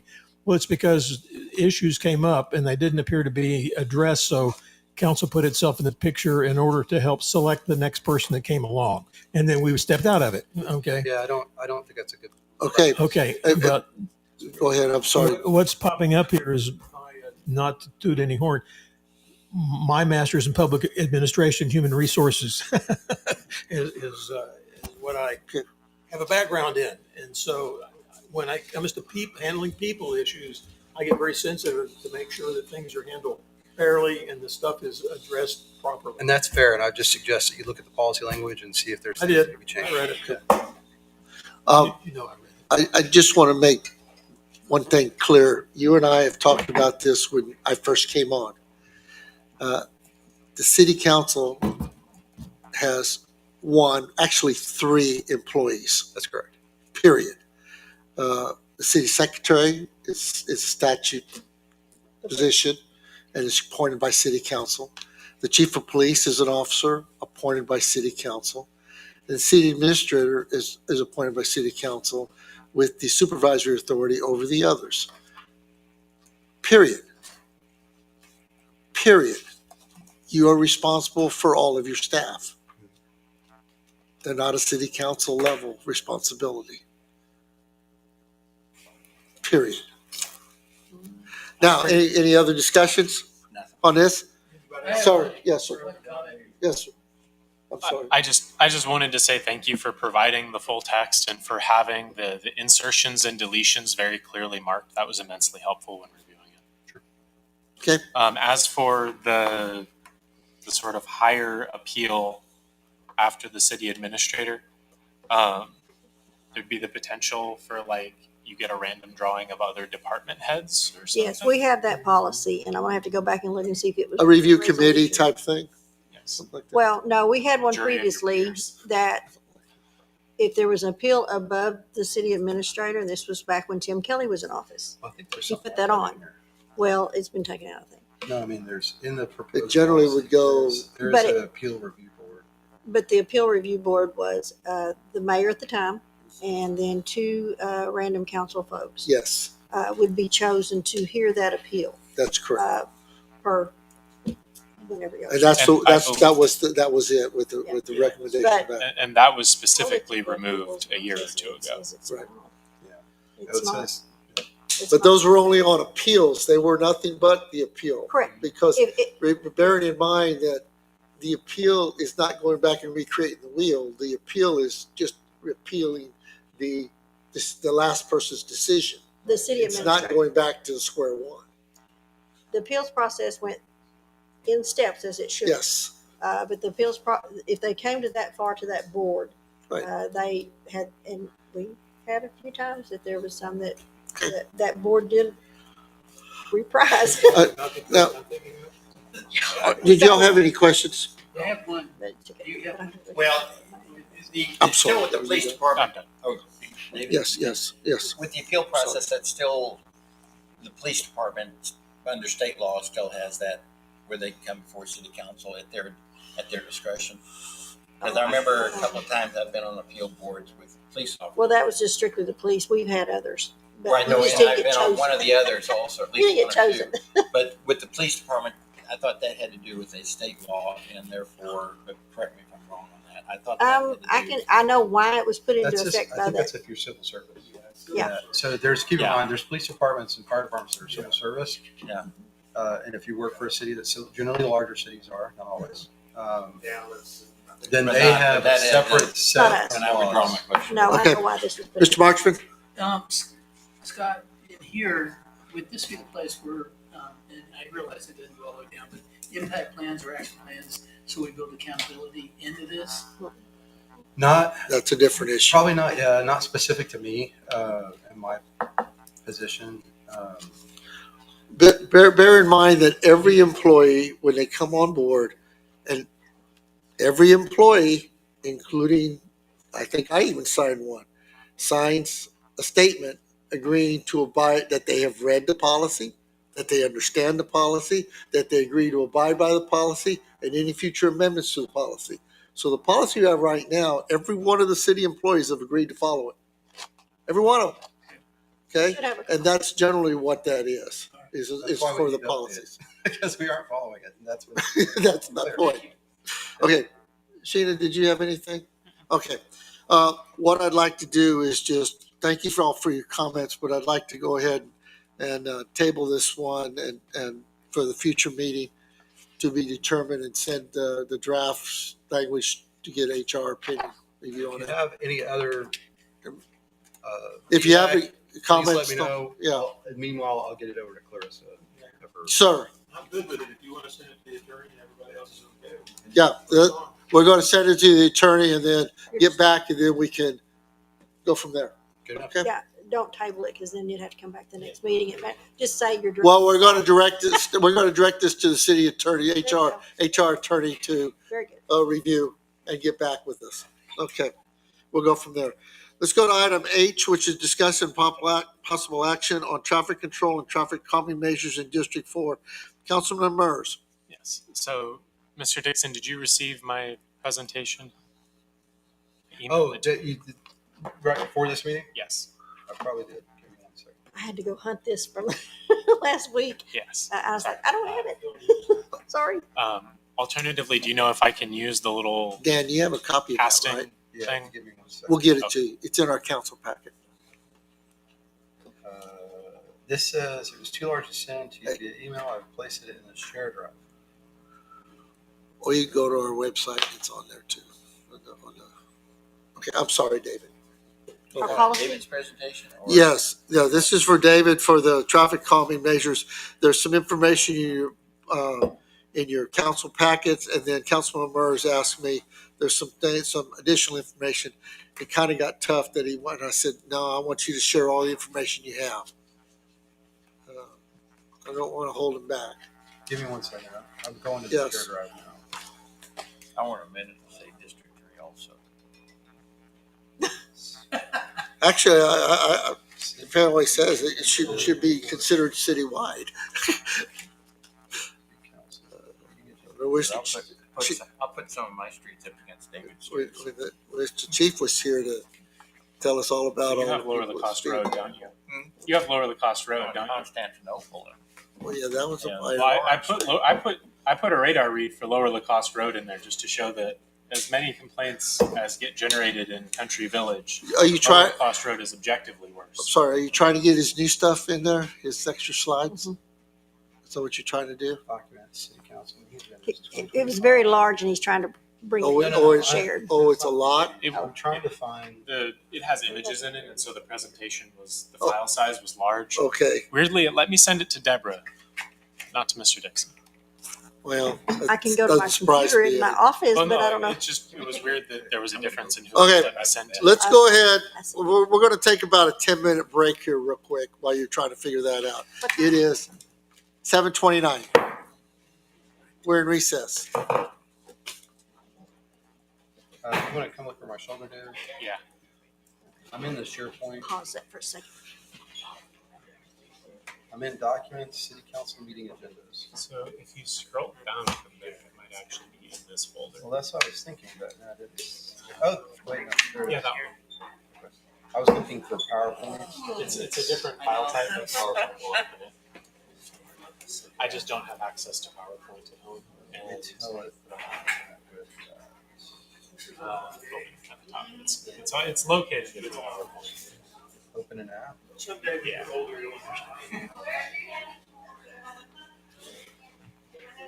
I promise I'm not. This is a brand new laptop, so literally, I'm not kidding.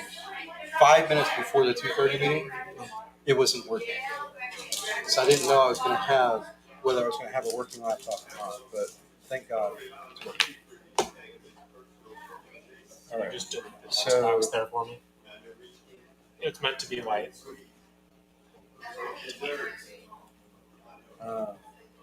So if I put this in presentation mode, I should be able to do this. And we'll see if it works. And then I can.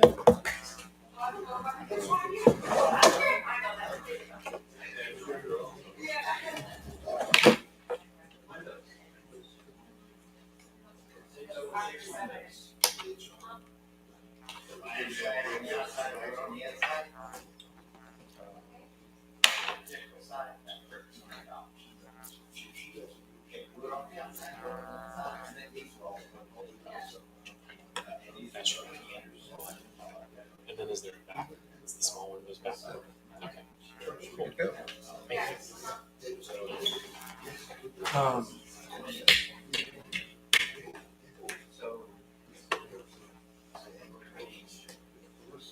you.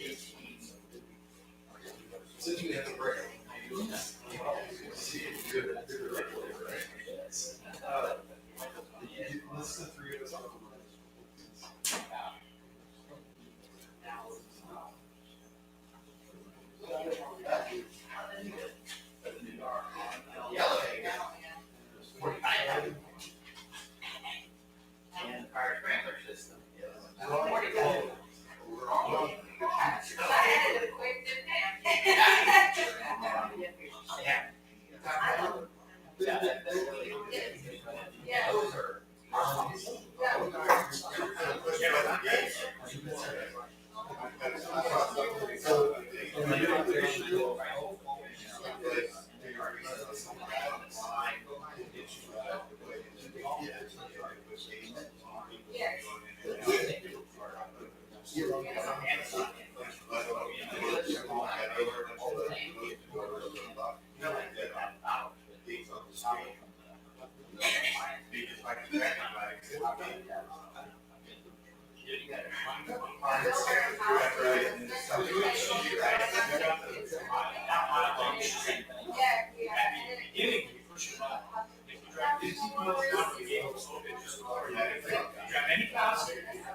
So if you drive 37 in 40 miles, at most one driver sit.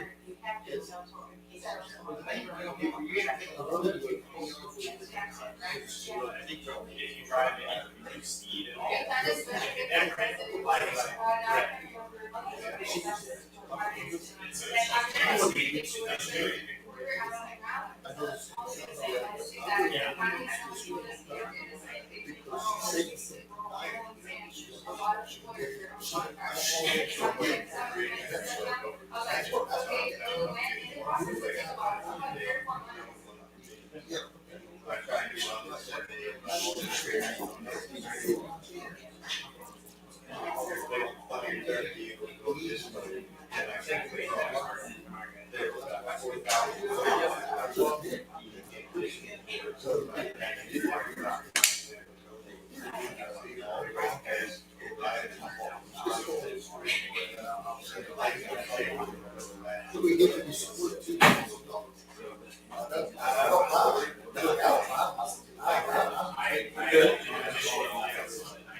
All right.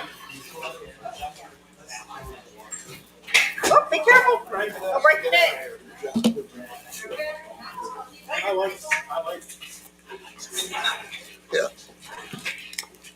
All right, we back? Wow. I know I didn't take 10 minutes. Y'all are doing great. You ready? Are you ready to turn back on? Okay, 7:36. We're going to call the meeting back to order. All right. 26 slides. How much? Councilman Mers, I like to just throw in there over and over. Councilman Mers, you have the floor on traffic control and traffic calming measures for District 4. Thank you, Mr. Mayor. So I'm going to talk a little bit about traffic in the Country Village area. So for background, when I say the Country Village neighborhood, I'm including the Country Village Estates, and Breeden subdivisions. Some people care a lot about the distinctions between those, but we all kind of have the same problems. But our neighborhood carries notable traffic between 471 North and 90 East. Much of this traffic drives quite quickly. I suspect that some of the quickest are actually my neighbors, but I can't prove that because I don't have cameras. I've been conducting a survey of my neighbors to figure out how they think this should be addressed, because there's no point in getting speed bumps put in if 3/4 of the people are going to mutiny and tear them out the next day. This survey is informal and ongoing. I'm not collecting signatures. I'm just talking to them. Okay. But I've brought two particular items that I've been hearing over and over from people as I go through the neighborhood talking to them. So the first is, I'm going to talk about the Sunnyland cul-de-sac. So on this map here, the street going out to the left is May Street. That connects to 471. There's a cul-de-sac. The road comes down the middle and then turns to the right into a cul-de-sac.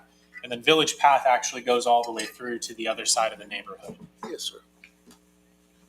So when 471 North backs up the light by Hades, people begin to turn down May Street, and depending on how bad it is, also Baden Street.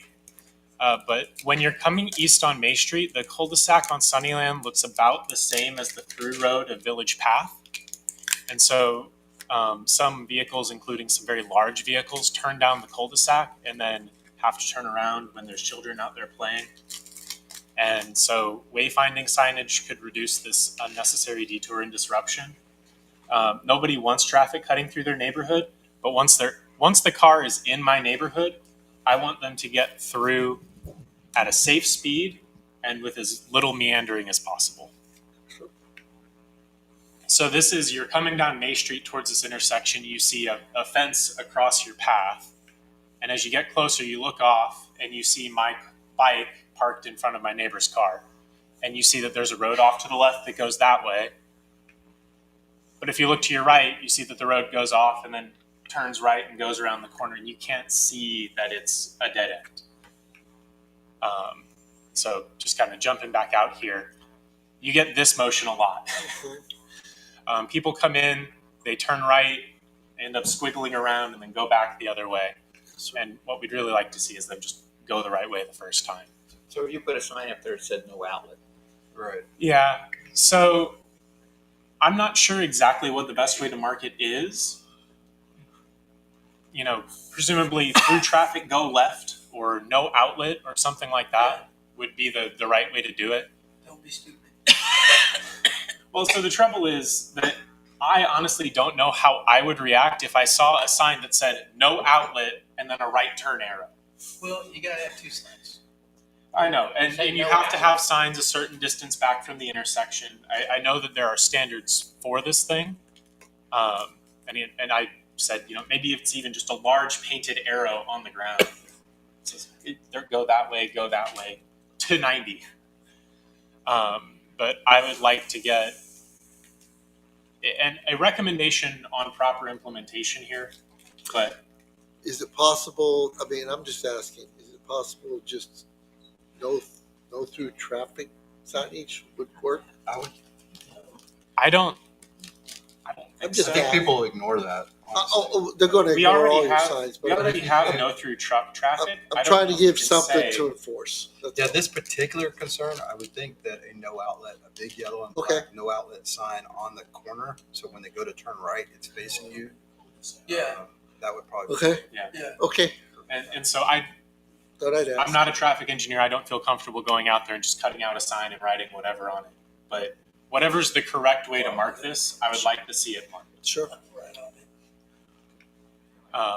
So I'm going to skip that part. So, Uh, but I ask you a question. If you go to your signage, I would just keep in mind you want signs that mean what they are enforceable. So that means they have to be added to our ordinance and whatever. So they, you know, I don't know if you can. These are warning signs. and- Yeah, no outlet, you don't have. that's I know, not these are enforceable. warning You signs. can't get a ticket for no outlet. I understand. I just thought and and I know you've thought about that. in my motion here, I have draft any ordinances necessary Okay. for enforcement, but this is really just trying to keep people moving I understand. and moving the right direction. This next one, however, the Country Lane Village Path intersection. And so right up front, that house on the bottom left of this intersection is mine. Okay, This is not me asking for a favor. I don't want more stop signs here because more stop signs mean more brake squeals sure. and more engine roars and more fumes dumping out of tailpipes right in front of my house. You have a stop sign coming off of Village Path going down the country lane in front of your No, house. we do not. There's not even one The there. traffic only stops from the north, which was the top of Yeah, the it's a previous one-way image. stop sign. The traffic from the west, which is Village Path, and the south, which is Country Lane. So- So Country Lane stops one way and Village Path doesn't. So that traffic coming down country lane that's cutting through, they just literally can just keep going Yes. around your Yeah. corner. No Because for a traffic long break. time, Okay, the north segment there Yes. just served two houses. right, And so there was no one trying to drive straight through. right. And essentially, they were marked differently, but essentially Village Path just turned, is how everyone kind of treated it. Sure. But since Country Village Estates has been built, you get a lot more cars going both directions, and people coming from the left in this image and people coming from the bottom can conflict when turning left. Absolutely. And so I do agree with the many, many neighbors who have asked me when something's going to get done about this intersection, that additional marking is likely necessary. We shouldn't take the text out approach and wait until there's 3 accidents. Well, I will quote one of my neighbors. I am shocked no one has died there yet. Because people gun their engines around Fly that around that corner. corner. And as you can see, you can see, but you can't see that much around the corner. And people are coming down that road at 30, 32 miles an hour. And here, when you're coming down Village Path, you can see a little bit better, but my driveway is only so long and I have cars to put in it. So there's only a stop sign from the north. There is only a stop sign from the That's north. kind of strange, isn't it? Yeah, so you see from this side, there's no stop sign. Coming out of the subdivision, you would think there'd be one, but okay. So I kind of have 2 recommendations here. One would be to just add a 3-way stop. Okay. However, we do have issues with people running the existing stop sign there. Yep. And so I would recommend at least drawing stop lines and possibly painting curb extensions with those little folding plastic bollards or other traffic calming measures deemed appropriate by qualified staff. Spikes. Thumbtacks. Can we have an old police car that we can just park over there? Huh. So we We have a dedicated cadre of neighbors who watch out their window and call the cops, and we have the radar trailers and we have police in this neighborhood almost constantly. And as soon as they're not there, people are. Oh, yeah. I mean, it's an intersection that you don't see as when you're coming north on Country Lane from the bottom. You see that you don't have a stop sign, and it's hard to notice that coming from the other way does have a stop sign. Right. And because of, you see in my yard there on the left, there are temporary construction signs. Yep. I say temporary lightly because those signs have been there for about 2 years. But when you're coming this way, it's not obvious that Village Path isn't stopping if you don't live here.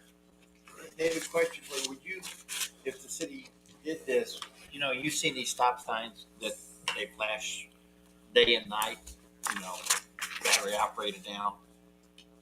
So it just makes those more noticeable. Would that be something you would be in favor of or not in favor of? Because it's an eyesore, but at the same time, people are going to see the stop signs easier. I think that paint and plastic bollards would be cheaper than that. That'd be the first thing to try. And so I think it would make more sense to try that first. I think putting stop signs in, at least putting the stop lines, and possibly painting those curb extensions. The problem is, of course, with the paint lines, and I agree, except like we painted all the paint lines here in the city, I don't know, 5 years ago, and now you can't find one of them. But also people running stop signs, you ought to see. Again, your district, my district, I don't know what Sheena's like, they just constantly run. And you guys know where those stop signs are for horses and buggies, where it's not for cars. They're obliterated. They just run, so when you put a whole series of stop lines, they just go right through them. Well, so if you're coming to this stop sign and you're coming from Village Path, you have not hit another stop sign. Oh, The no, last dude. stop sign you hit was a half a mile ago. No, I think you should put stop signs out there and see what happens. Yeah. Let me ask you a question. You're talking about the roll of plastic stands up. Are you So propose defining at least 50 foot back from the intersection, each lane? no. So they have I've- to actually make the turn I've kind of instead of got cutting this. the corner? That's kind of what I've got Yeah, here. yeah, So the idea is that you would just paint on the ground define the this corner. area coming out from the corners and narrowing the I the other understand. side in, and then put those plastic things just around the boundary of that. I understand exactly what you're talking about. You're trying to use those as a calming measure to direct the lane. Exactly. Is there enough room then for two cars to pass by? This, Billy- you know what? I forgot my string. I went out front and measured a string the width of my street. I was Bill- going to bring it as a stunt. Village It's Path 32 is feet wide. Village Path is generally a 30 foot of pavement section, and the other one's 40 foot. Am I correct? Or 32 or So 40? it actually narrows just before you get to this Right. intersection. You can see down where it says Google Right. Maps, the road is But narrow. on the other, coming to you, it's 40, and then it narrows down. Yeah, and at this intersection, it's 30 Are you both right? ways. Okay. Yeah, just to move this forward, can Okay, we I'm just sorry. suggest that Y'all have Scott, Actually, I am. just, Let's can we request a suggest Scott traffic just calming talk study. to the police chief I think this and come up with a plan for calming this intersection, including as you have in your PowerPoint. We still have 4 resolution. more slides. That's fine. Okay, So well, let's go on to the The, next one. the general phrasing I was looking for on the motion, and I have the motion for everything at the end. Okay. But move to instruct staff to install additional stop signs at Village Path and Country Lane, and then depending on whether everyone was on board, with painted stop lines and painted curb extensions as designed by competent staff, and to draft ordinances for enforcement. Is this what you have? This. I have one that combines this with the previous The one. only thing, if you remember, Mhm. it's either Bob Lee or it was Herb. There was that one street over there, and he wanted stop signs. And what we did is directed city staff to talk to the police chief, and he looked at that specific, putting stop signs there, which we got one. But it was after he advised us if that would be good or not. Well, It's a traffic every single stop sign is in the ordinance. It has to be listed in the ordinance to be enforceable. Very Correct? true, but we So- have to do a traffic calming, you direct the police chief Right. to do a traffic calming study to So check it, and then he comes back with the proper. So, yeah, so the correct thing was, you're absolutely correct. Get Councilman to work with the police chief to do Well, a study to come back and Y'all change make, the ordinance. you would make a motion Yeah, to right. authorize the police chief to do a traffic calming study Right. on that whatever area, and then Right. he would bring back. And then come back with any particular changes to a traffic ordinance. Okay, next one. So this is this is Village Path, looking down. So I'm actually standing in the middle of the street, staring at an oncoming SUV here, holding my camera over my head. But what you see in the distance there's a F-150 parked on the right side of the road, and a Chevy Tahoe turning left to drive towards me. And you can see there's a ton of space between them. We have a really big street.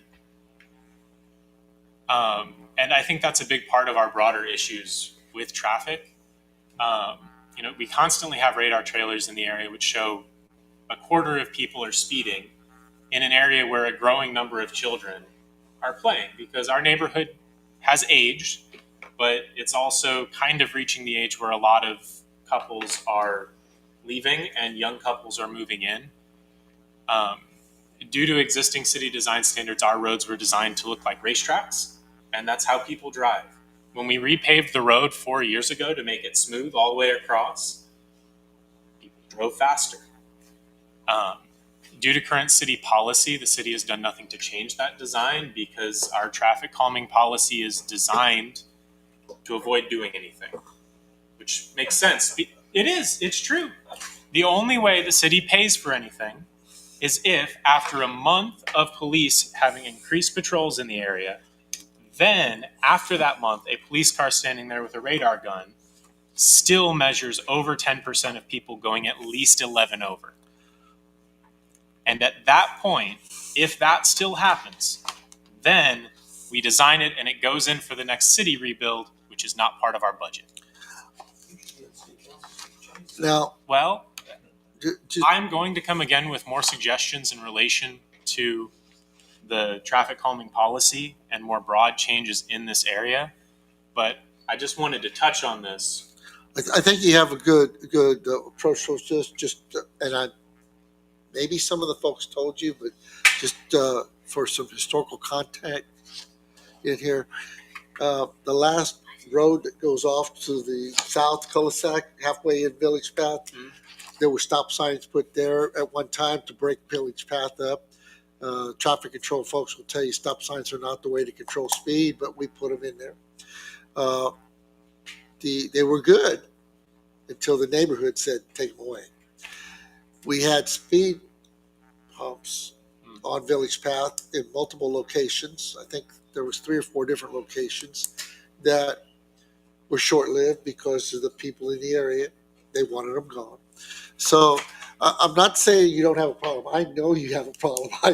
I see it when I go there. When you have traffic, people parking on both sides of the street, which we do, it narrows that road down a lot. And people drive slower. Well, sometimes they drive slower, sometimes they're zigzagging around.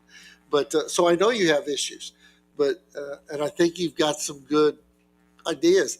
What I would encourage you, and I hope council would agree, is to work with the chief, because the ordinance requires a traffic study. Work with the chief, do a study. Here's your suggestions. Get them on board with this, and come back with the proposed ordinance changes to add the stop signs and do whatever in our traffic ordinance. That's my suggestion to you. But I fully support what you're trying to do. Anybody have any comments? Or I'm sorry, do you have more? No, this is the last slide. Okay. So Okay. David, if you change your motion to the council direct city staff to direct To do these traffic to do traffic calming studies as presented, then that would move it forward. And come back with a proposed amendment to the traffic ordinance to include. I would at least like to direct staff on the wayfinding signage portion. Just ask them to design whatever's the correct way to do it. As far as the Don't go no that outlet way. or something like Yeah, that, the Sunnyland. I because that doesn't require an ordinance, I think that could be Scott. Yeah. Could handle something like that with his street crew, could you? Just kind of like a directional. Yeah. Yeah, we'd probably do we're still talking about May Street. and- Yeah, it's because it's not. Yeah, It's, I would it's just not, do a no outlet. yeah, it's just not That doesn't necessarily. require an ordinance. There's not an ordinance. It's kind of like. Yeah, we just can take asking. care of that portion of it if you want to Yeah. direct us to do that. And then That can help with the that. traffic calming, or I'm sorry, Yeah. the traffic, whatever it's called. With That's with some what the signage. chief has to do With some Yeah. signage, on the other one. warning signs. I think so. Entering cul-de-sac. Would you be okay? Yep. Okay. There's a couple different ways. Well, would you like to make that motion to? So it has I'll second David's motion. Hang on, I don't know that we made a motion. So Well, I'm direct the chief to do a traffic study on traffic the calming intersection measure, of Village Path and traffic calming measures at that intersection or in Country Village, and to report back with potential amendments to the traffic ordinance. Okay. Okay, which did you decide on traffic calming measure for Country Village or For Village Path. or For Village Country, Path? I'm just Well- going to say for Country Village. I think saying That Country just- Village would be better. That just includes the whole area. Because Country Lane has the same Because there's issues. multiple things. Now, Okay. are you talking about the, as you define Country Village? Well, you have roads, you have them coming Yeah. on Bay Street, but you don't Yeah. want to leave out Breeden Street or Right. Alvena. Yeah. So you want to include all I of them. second that motion. Okay, time out. Yes, ma'am. I'm sorry. I had the first motion as directing staff to the wayfinding. No, Signage. That's direct. the signage, we're going to take care of. So we're not making a motion to direct us. No. Okay, No, The, just wrote it down. the I'm sorry. motion, the Okay. motion is to, just move it on in, the motion is to, do the traffic Uh, calming. yeah, Okay. direct the chief to do a traffic study Okay, for traffic calming devices in Country Village subdivision. Okay. and report back to city council with any potential amendments to the traffic ordinance. I think I heard it's a David 30 say days. that motion. Okay, and that's been seconded. Okay. Okay, all in favor? Aye. Any opposition? Hearing none, motion carries. Thank you very much. Thank you. Thank you, David. It's 30 days. All right, we're going to move on to item I, which is consider and possible action amending ordinance 2003-019 to reduce the number of full board members of the Historic Landmark Commission and set appointment dates for June of each year for 2-year staggered terms, and reestablish the Architectural Design Review Board for commercial developments in the CH East, CH Central, and CH West commercial zones.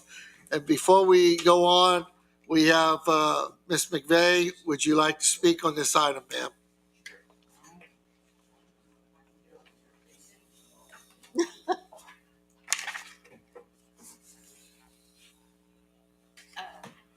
I think you can hear me. Kyle McVeigh, 307 Madrid. I'm just going to give you a few reasons why I think you should keep the board as it is. Okay. The board currently has a well-balanced group of members, those who have historic homes, those who don't. Since the board now has to handle a lot of the building permits or a lot of changes in the whole historic district, so a lot more things are coming up. And having this board balanced like it is makes sense. And all the historic homes, let's see, the board now has, yes. The current board makes recommendations and makes suggestions, and these people are divided into, they all have a main focus of preservation, period. And you have a group now that is works well together. They're strictly in for preservation.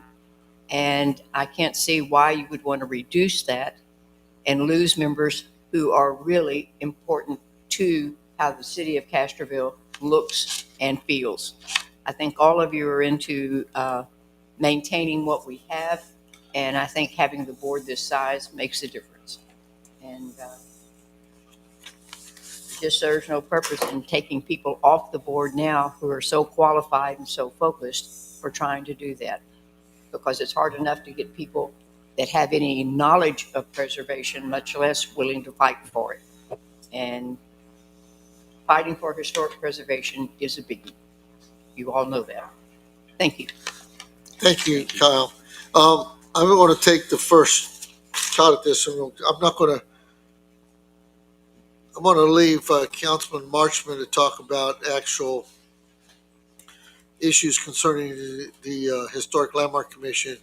I'm going to address really quick the second part of this, to reestablish an Architectural Design Review Board for commercial development in the CH East, CH Central, and CH West commercial zoned areas.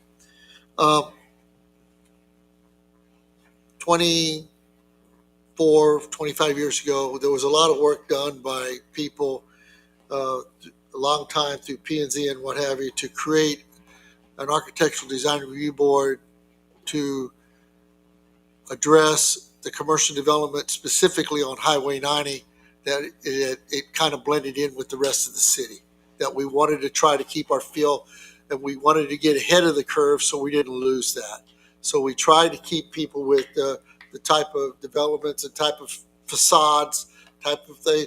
Don't get me started on the signs, because everybody wanted to talk about lower signs, and we had a lot of discussions on that. And out of the end of that, we came out with a design review board.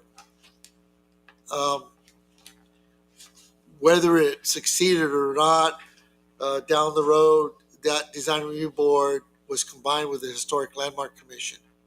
Got it. But just last week during a P&Z meeting on a rezoning issue, I believe staff even referenced that the Historic Landmark Commission doesn't review commercial development on Highway 90. So where's the design review board for commercial development on Highway 90? It's not with the HLC. So who's doing it? So that's my argument, to recreate the Architectural Design Review Board. I guess my question would be the reason they don't do that is because you can't regulate design in a commercial, like we're restricted from what we can regulate. So In a non-historic area. Right, in a non-historic area. So really the only place you can regulate that kind of stuff is in a historic area, which would be why the Historic Landmark Commission, the HLC, would so have purview. so are you That trying was to, our thinking. are you Staff. so I'm just curious. So I would ask this more for the attorney. So we can't, what we did 20 years ago to try to establish architectural design guidelines for commercial development along Highway 90, we can't do that? Not unless it's in a historical area. No, I'm asking that question. Yeah, I mean, I think you're gonna get in, I think you're gonna run, without doing research just off the top of my head, Okay, I think you're gonna run into some trouble. I just wanted to make sure. So Can I address this? yes, I just wanted to ask that question. Yeah, But now, I can do research, we can figure something Okay, out. yes, but sir. I think you're gonna Dan, run into. the other Dan, Okay. talked to us as a group. Okay. And one thing, there's an error here. It says, for background, it says the Historic Yeah, I said it Landmark wrong. Commission currently does not exercise, but it currently does exercise review jurisdiction over properties, residential and commercial, Right. in the historic district. That is correct. But it does not, the whole thing about the existing structures in the 69 survey, it does not control those structures at all if they're not, unless they're in the historic district. So for instance, if you know the structure right next to the Landmark Inn, which is right on the backside of the Family Dollar, that is a historic structure. It's on the survey, but it's not in the historic district. Therefore, the HLC has no preview on that structure. And because it's on the Highway 90 strip. So the city by state law, cities by state law, this is what Dan told, they cannot control appearance standards anywhere except in historic districts. So within the historic district, the Historic Landmark Commission has the right and obligation by the state statutes to guide new structures, other structures, existing structures, everything in the historic district. And it's because you're protecting the appearance of, and not distracting from the historic character of those structures. And Okay. that's what Dan told us. Then I stand corrected. And so we cannot have, and that's one of the reasons, I don't know, I wasn't around, but yeah, so the Architectural Review Committee on Highway 90 is absolutely not needed. Now, switching over to the other one, it's not that I disagree with Houston. In some respects I do, but I think, we've had a policy before we make decisions like this is to send it back to those boards and ask them what they think. And just like we do with the airport and the parks and rec communities, instead of us making these decisions on our own, it would be good to get feedback, because I could think of a number of reasons other than, not even the same ones Kyle did, about why maybe we don't want to reduce this. This is a special kind of board, but let's go and ask the current board, get their thoughts, and then let's listen to those, and we as council can make a decision. Mr. Marchman, Mr. Lee has his hand up. Mr. Lee, It's okay, go ahead. I'll still be here. Maybe. He wants to have the last word. Give it to him. Write it down for me so I won't miss it. Interesting what you said about how much control the city has on those structures. We had the Highway 90 design guidelines, which we used as an ordinance, and Tractor Supply, Bill Miller's, Walmart, DQ, all were in compliance with things that we came up with. And I don't know if it was P&Z or what group that we worked with on them. And it was guidelines. It was, what we wanted. I think it was probably zoning. And so all of those people, because it was explained what we would like to see that might be a benefit to them and the community. And they all agreed to do things. Okay.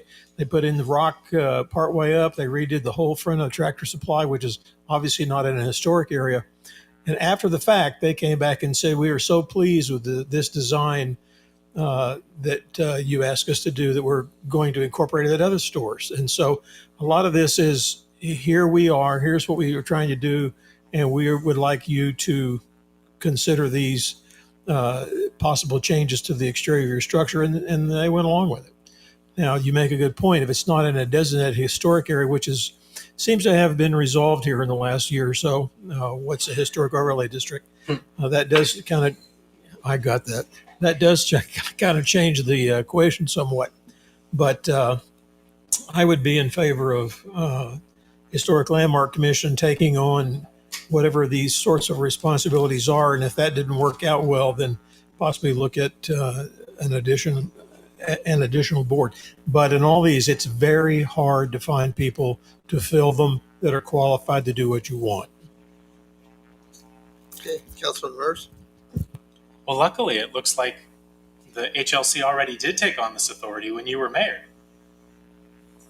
So good job. I can't remember. Well, it says it was you. So I was wondering how you were going to feel about it. I was on P&Z before. Yeah. It says Mayor Lee. That's a different Mayor Lee. You say matron? That's a different Mayor Lee. Is it really? No, it's Well, I believe it. So on the design review board, I was going to ask if we have authority to control designs on non-historic properties, and it sounds like the answer is broadly no. I don't think it generally makes sense to have two separate boards responsible for maintaining our architectural heritage. If you're going to have two boards that kind of have the same goal and are just doing it in different areas, it feels like that should be one board. Okay. That said, I would love to see a shift from a board that protects our architectural heritage to one that is attempting to cultivate it. Not just, freeze these 70 properties in amber, but really encourage the rest of the city, not just to not distract from it, but to emulate it and to inherit it and complement it, and make our architectural heritage something that's not just preserved, but something that's alive. Sure. And something that we can all participate in. And David, the current ordinance does that. That's not the impression I get when I read the ordinance, No, but the guidelines, I understand. yeah, the guidelines, it's exactly what you asked. And one way I think we could do that is by implementing by right standards. So a series of checkboxes that, do you meet this massing criteria? Is your roof like this? Do you have these features? Do you have these ratios?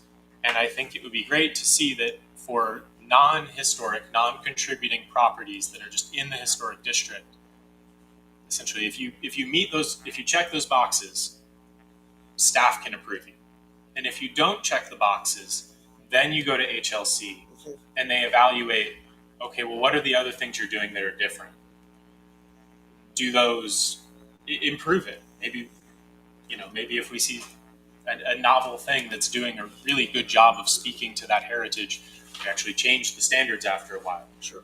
But I would love to see that sort of by right standard being built in for non-historic, non-contributing properties. As for reducing the HLC size, due to the 2017 changes in their purview and the 2024 interpretation of those changes, this board is very busy. And it's counterintuitive, but having a larger board makes it easier to have a quorum because more people have to be missing. Yeah. For a 7-person board, you have to have 5 people who can't make it instead of 4. And so I'd be opposed to reducing that size and making it harder for them to do their business. Mr. Marshman? Yes, sir. So the first question I would have is, and the reason that I brought this was before, when I was on P&Z and HLC, I believe Herb and even you, Mr. Merz, really had a hard time with people being on more than one board. And that was because you felt like it was a conflict of interest. And I believe it is. When you were on HLC and P&Z, that's a problem.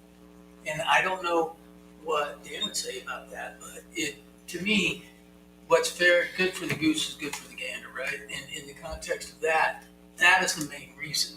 I think when we have people on more than one board and we have no regulation against that, we create an issue within our own city government that can be seen as biased. Well, that's a different. But That's why you go from 7 to 5, right? And you those two, and then but in the same breath, I guess it's not in there, but when you move that off of HLC, everybody's on one board and we're good to go. Why don't you just say you can't be on two boards? You can't be on both. You could just change the criteria. People Well, can't be I on PNC and think we ZBOA. in order to execute the role of HOC, 7 people, we're using up resources that we could use in other places on other boards for volunteers. Well, that's incorrect. You talk first, and I'll come back. Right. That's the gist of it. If you go down to Sheena, then I'll talk after. But to your point on code and in the historic district, we need to rework historic code, which is what I heard you talking about, with non-historic contributing houses or bills. I agree with that 100%. But that's another subject matter. Ms. Martinez? I have a few more comments. So. Yes, sir. Okay, one thing is the guidelines don't say you have to build Alsatian houses. Mm-hmm. They have a whole variety of houses. But and I totally agree with Houston, because he and I've had this, we don't want, I'm sorry, Austin, I'm going to disparage you, but we don't want Austin houses. And what does that mean? That means a big square house with all glass on the outside, or you don't want a corrugated metal house, or you don't want a house built out of plywood, and you can go to Austin and see those things. And when you see those in a historic neighborhood, it totally distracts from the historic nature of those houses. There's nothing in the ordinance that says you have to build a historic house. There is a variety of houses there. And as you can tell, I'm very passionate about this, but this is my district for the most part, and this is, I'm the liaison to the HLC, and I've been on the HLC like Houston has been. But the guidelines are there.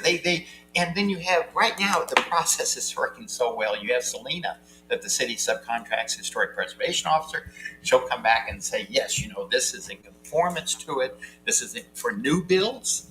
And, or no, this is not in conformance to a new build. And then it's up to the HLC to decide, well, we're going to listen to what her advice is, and sometimes, most time they do. Sometimes they say, well, we don't think it's that important.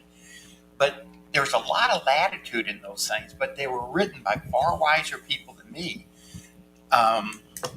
to take care of this issue that's not just with Castroville. It is historic districts all over Texas, and it's the way to allow people to have property rights, but also understand that they live in a historic area.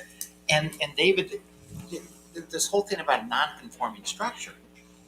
Well, I said non-contributing. Non-contributing structure. Excuse me, you're right.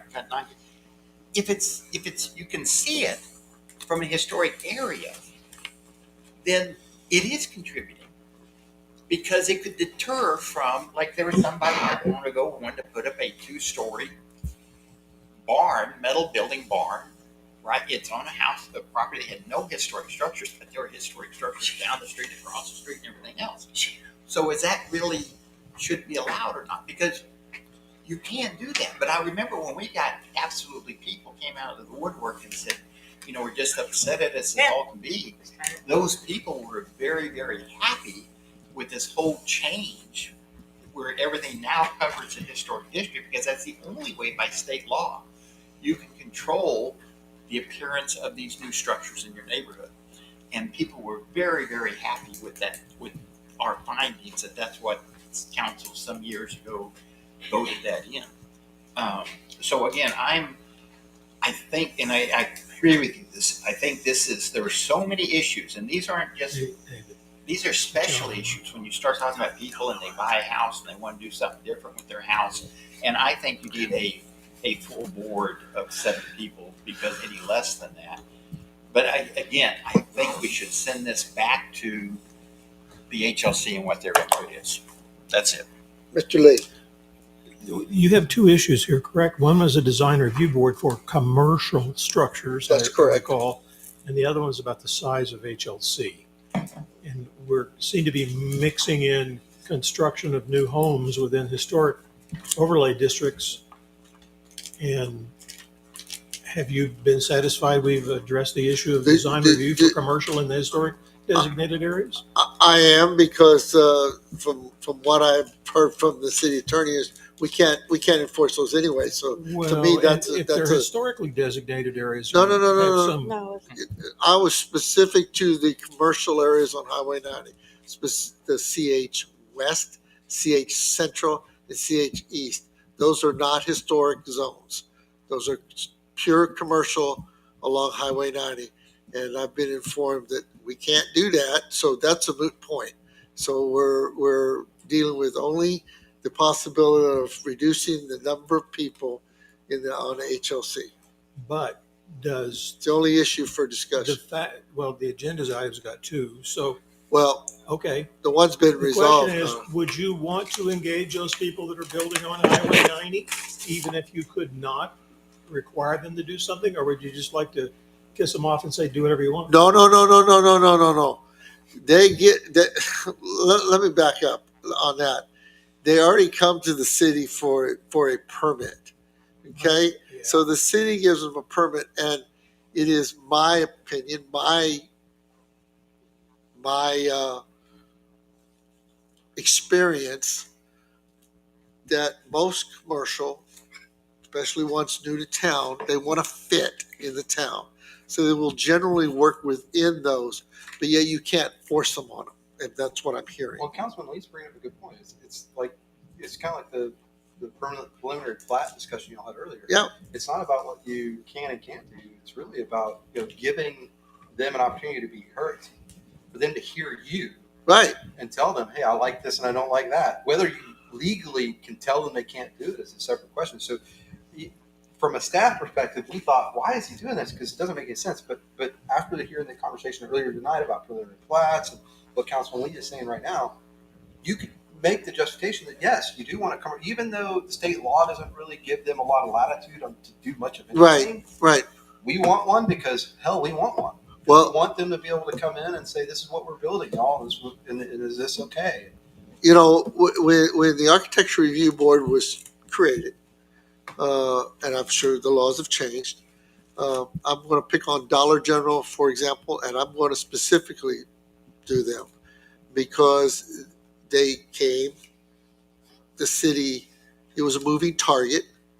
After the third time of being told, no, we want you to change this, we want you to change that, they started building prior to annexation. So there is no design review on that, and it's not an Alsatian design specifically because there was no decision made. Kind of backfired. But you turn around and you look at, as Mr. Lee said, you look at different other ones. The traffic. McDonald's built because that's what we asked them to do. Tractor Supply built because we wanted to do. The Security Service Credit Union building built because that's what we asked them to do. Bill Miller built their building. Bill Miller added the rock to the bottom and did Okay. some of the things at our request. we let them So- have party plank. So We let them so- have party plank. so Yeah, and we let them have it's arguments. all over the field. But yeah, if I the whole idea is to try to do everything you can to maintain the Alsatian feel of I just didn't Castroville, want you even to the think commercial that- development. I just don't want you to think because staff is saying No, you no. don't have any legislative, authority. You still could create one, and there is still you could make the argument why that board may serve some kind of purpose. I know staff I is didn't want doing you to feel everything they defeated. can to keep that. I know. I was just trying to give some help. I'm okay with it. Well, one of the things on that Yeah. board when I came on, Yeah. was we couldn't keep people on it. Right. I mean, No, I there, know. there was like 13 different boards and We had commissions when I 11 came. boards when I Okay. became mayor. Yes. 11 So people. that's a problem. Mr. Lee, did you, excuse me, I'm sorry, did you have? No, anything else? my point was, I would, and I don't know if I'd put it on staff, but probably on agency, make the opportunity available for anybody that wants to build, regardless whether on Highway 90 or not, to to speak with the HLC and have HLC maybe better define some of the suggestions they could make for commercial structures on those areas, and offer that opportunity to someone that comes to town to say, here, we'd like for you to go hear this pitch, and here's what other businesses have worked with us and how they've blended into the community. So make it attractive to them. But no, I'm not going to hold out the incentive candle. But You can suggest that, but you can't push them there. that's right. You can suggest. Are you done? Scott? I'm never done. Mr. Yeah. Murphy. If only we had a document full of recommendations for how commercial buildings should be designed, but unfortunately we rescinded that an hour and a half ago. Yep. Second, I have a real comment. Yes, go ahead. The real comment was, I think I do still agree with you. I don't think it's super appropriate to have people on both the HLC and the P&Z at the same time. I think the way to handle that is to stipulate that in the ordinances establishing the boards, and to move the appointment dates and the term limit dates to the same place, and then when they come up for reappointment to one or the other, let them choose which one they want to be on. Exactly. I think that's more appropriate than resizing the board to force them off right now. Well, I still. Would you like to make a That's all I motion? wanted to say. Make a motion, can I withdraw it and rewrite it? for the Did you next- make a motion? Can you just, No, his agenda item. He wants to withdraw the agenda item. Okay. I was trying to figure out because I thought in the I'll law. tell you what, let's just take no action on it. It's just no action on it. This is no action. Okay, I'm totally- Different actions for the future. Yep. Yep. Next. Okay, So we're taking no action on either. no action on item, I. Okay. Let's go to item J, consider and take appropriate action on identifying areas for the storage of construction materials, spoils, and debris associated with staging of infrastructure projects instead of city-owned lots in residential areas. The whole idea is, and I know Councilman Lee, but I've also received multiple calls about the lots on London Street that are being used to spoil those large of that. Just so we know, that's whole lots. We're London and Athens. Those lots have drainage in the middle of them that's been stopped because of those piles. There's at least 2 property owners have made multiple comments about that when it rains, and that's just to me. So I'll We leave. have addressed some of the concerns. So I'll let Councilman Lee go from there. I think you asked for this. Go. I think I wrote it up well enough on what I submitted to the city, and I read with great gusto the city vision and mission statement, and the way that we are putting citizens that live here now ahead of people that may come into the future. And so I said that blends in perfectly with trying to keep the neighborhoods and not semi-industrial areas. And so, as I said, and Mayor, you probably could reflect on this better. I don't recall from the 25 years that I've been here that we have used that half a block or so for what we've used it for in the last 10 years, which is just seems to be one project after another. Big machines, gates, torn up pipes, old fire hydrants, stuff, liquids dumped there, runs off into the street. Don't know where all that water came from, but it just seems to be a thing that you really don't want in the location that it's currently located. And I do appreciate that Mr. Dixon is trying to clean that up. But the question is, after you clean it up, what happens the next time? And so I'm saying we need to find a place to handle those kind of things, unless there's some extraordinary reason that we would need to locate something in a residential area of the nature that's happened there. Mr. Burris, do you have any questions, comments? Miss Martinez? I do. Oh, yeah, I'm Sorry, sorry, she can go if she wants to. I'm sorry. I can go last. I'll go to her. So yeah, Oh, yeah. I feel that, yeah, we need to do something right by the citizens here, with it being, residential, and find someplace else to do with the materials, and put like a playground or something there for those citizens, so the families around there and everything. I think if I can add to the biggest issue is the storage of the materials. We need to find someplace else. But where would that someplace else be? That's the $25,000 question. Put it in the park. I want to talk after David. Yeah, absolutely. Give me a budget of 25,000. I'll find you a spot. I mean, you do have some options, but I just be curious what Marksman? y'all think. Or Ms. Martinez, are you done? Sorry. Yeah, as far as where to put it, I mean, that's the hard question. I don't know. Well, I would answer that. I agree with what you're saying. And Mr. Dixon, is there, yeah, I know you've looked at this already of where to put stuff, right? Like this. Or- Yeah, I mean, the ponds will be one area where we can accept fill temporarily, right? But I think Councilman Lee was saying, but what about the future? And I asked the same question. There are properties that you own. The issue is that the most likely spot would be the wastewater treatment plant, but as the mayor knows, and those of you who've been up there, there's not as much room as you would think there is. Right. The space that is available once you fill in those ponds, the idea is that that'll be accessible and visible to the parks. You don't really want to put it there. So you really would need to create space up past the wastewater treatment plant, up where we used to do, or where the animal carcass and stuff were dumped and that kind of thing. But that would be one option. The other option would be out on the property I bought near the airport, potentially. If that could be made accessible and you could use that space, or possibly somewhere on the airport property, if that were Down there at the end of the hangars. Yeah, but if the wind blows, No. it create. I don't know. There's just not a lot of options. If you didn't own the property there, what would you I be was doing? kidding. I know. Well, probably there'd be two spots that a lot of that stuff would end up. The public works yard, the smaller items that you've seen there from time to time would just be at the public works yard, or sometimes we've taken stuff there as a convenience because we say, well, yeah, we can drop your material here, we'll use it eventually, and maybe we just wouldn't say yes to those things. The other thing is you'd probably see some kind of expansion out at the wastewater treatment plant. That's what I would expect because it's out of sight, out of mind.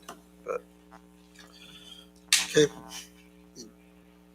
Councilman Mercer, Did Phil get to talk? he wanted to go after you, sir. I'll go before you if you want. No, Well, I'll either go way. first. I'll go first. I tried to be so. I'm open to trying to find other places, but none immediately came to mind. We can't put it in the ponds yet because we have not satisfied the Parks and Rec board. And they will hoist me by my pants up the flagpole, I think, if we start filling them before they're satisfied. We could go somewhere out at the airport. I don't know how the airport would feel about that. It is farther away. It's more of a hassle to get to when a lot of this stuff is coming from right in the vicinity and going to right in the vicinity.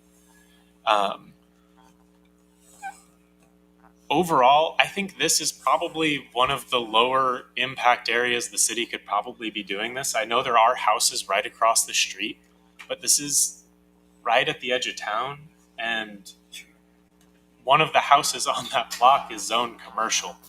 So people knew that stuff other than houses was going to be going on here. And while it'd be lovely to have a little park right there, it's also not the best place for a park because it's way out on the edge. It's right across the hill from Regional Park anyway. And it just wouldn't serve that many people the number of people who could get there faster than they could get to Regional Park would be pretty small.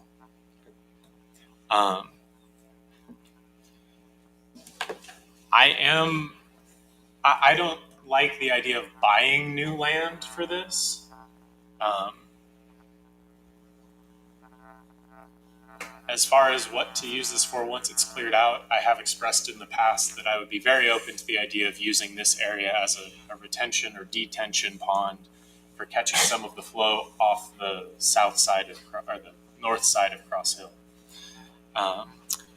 But as far as where else this goes, aside from where it eventually goes, which is in the ponds, I think the airport would be the next best option, but that's going to be a lot more cost just to transport it out there and then transport it back when it's sourced and destined for areas right next to this spot. Mayor? Thank you. Let me go to Councilman King before I go to some. First off, this is a drainage lot. The city owns it because it's a drainage lot. You can't build on it. And if you build, yeah, you gotta do a lot to build on it. But right now, that pile of dirt is not affecting the drainage at all. If you look at the aerial view of it, the drainage is to the east of it. So yes, they've temporarily put this, but Sheena, when they were doing your utilities up there, where did the contractor put his stationary? Right at the entrance, Dr. Best's property. Okay. If you'll remember when they were doing Lafayette Street, where did and then also when the cable people were here, where were they doing their stationary? Maybe not Lafayette, but the cable. This is where they were going. So if the city makes this mandate, you shall not put any construction debris on this, it's going to cost you more money in the future when you're doing any kind of utility work or something, because the contractors need a staging area. And the closer it is to the work site, the less expensive they have to worry about the mobilization and daily movement of pipes and materials and everything else. So to make a decision that we're not going to put any construction material on here, this is not a dump. This is a temporary thing. And this material is going up into the pond, and it just got put here temporarily because the pond's too wet to take the material. And when it gets moved up there, this will be nice and smooth, and people can go park on it and anything else they want to on it. But I do think we need to let the city know that we shouldn't be using it as a trash dump. And if people are, I don't think they are, but if they were putting recycled concrete out there or something that doesn't belong there and just assuming, we can park it there for months at a time, I don't think that's good. But as far as the temporary storage of dirt until we get it moved up to the pond, that's something else. But remember, if the city owns it, it's worthless for anything to build on it except for your detention pond, which I think that actually is the ideal spot to put the detention pond on. Do what? So that's a terrible idea, but I'll get back with you. But we can go over that because it's right now, it's any place where you have a drainage goes through it. And surface drainage, if you look in there and go walk around, you'll see where the water is coming up, crosses the property, and then heads across. But that would be the ideal place to put a drainage, a stormwater detention basin to take those temporary surges of water. And that will probably be I think that would be the best benefit to the city in the future when we do actually stormwater. But I think we would really be hampering ourselves and future everybody else on the city standpoint to say we can't store construction materials on that property. Okay.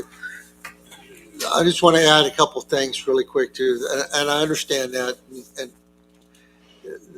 some materials here and there, but let me explain a few things about that picture you're looking at right there.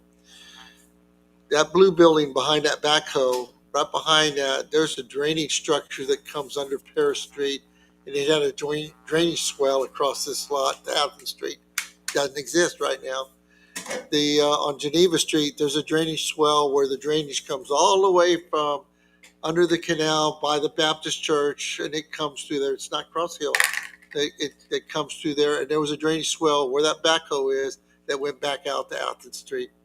The people down in the lower right-hand corner of Athens Street, the paralysis, there's about a 2-foot high curb there, is because of the drainage that comes across that road would come into their house, and it was put there by staff to turn that drainage down Athens Street because there's so much flow when it does rain comes across this lot. It's the beginning of Athens Street drainage.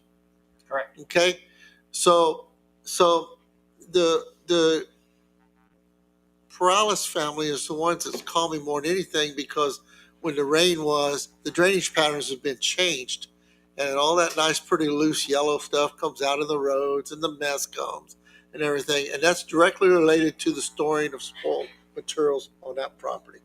And all I want to do is try to relieve these people from the issues that they have to deal with because of the city storing spoils material in a property that was historically used as drainage. And 50 years ago, and there may or may not be remnants of it, at the corner of London and Geneva, there's a backstop. They would play baseball on them lots, the neighborhood. They can't use those lots for anything, even though they're city-owned lots. But I understand you don't necessarily have to allow somebody to use them. So it's disrupted the way people can use the property. That's all. That's the point I'm making. And staff's question would simply be, if you don't want it there, where would you like it? I'm not going to go there. I don't know. I'm just making a comment. I'm bringing up information that I was asked to bring up. Yeah. Go from there. I appreciate the hypocrisy by some of my fellow council members, is because when we talk about their districts, we've got to protect them. They've got to keep the ambiance they've got. And if I don't live in the house on the corner by the traffic issue, I shouldn't open my mouth.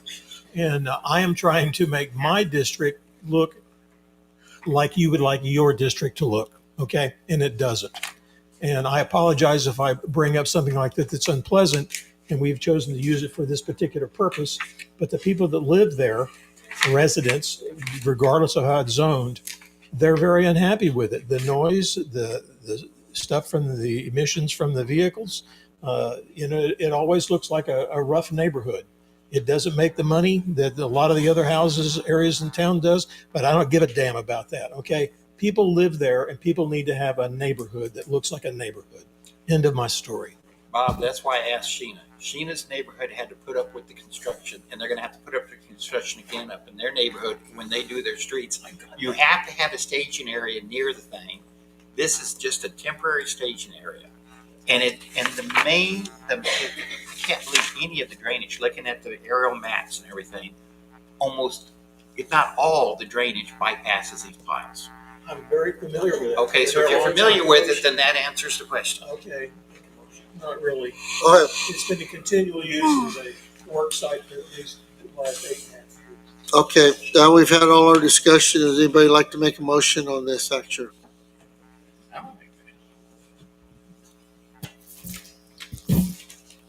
Is there anybody like to make a motion on this?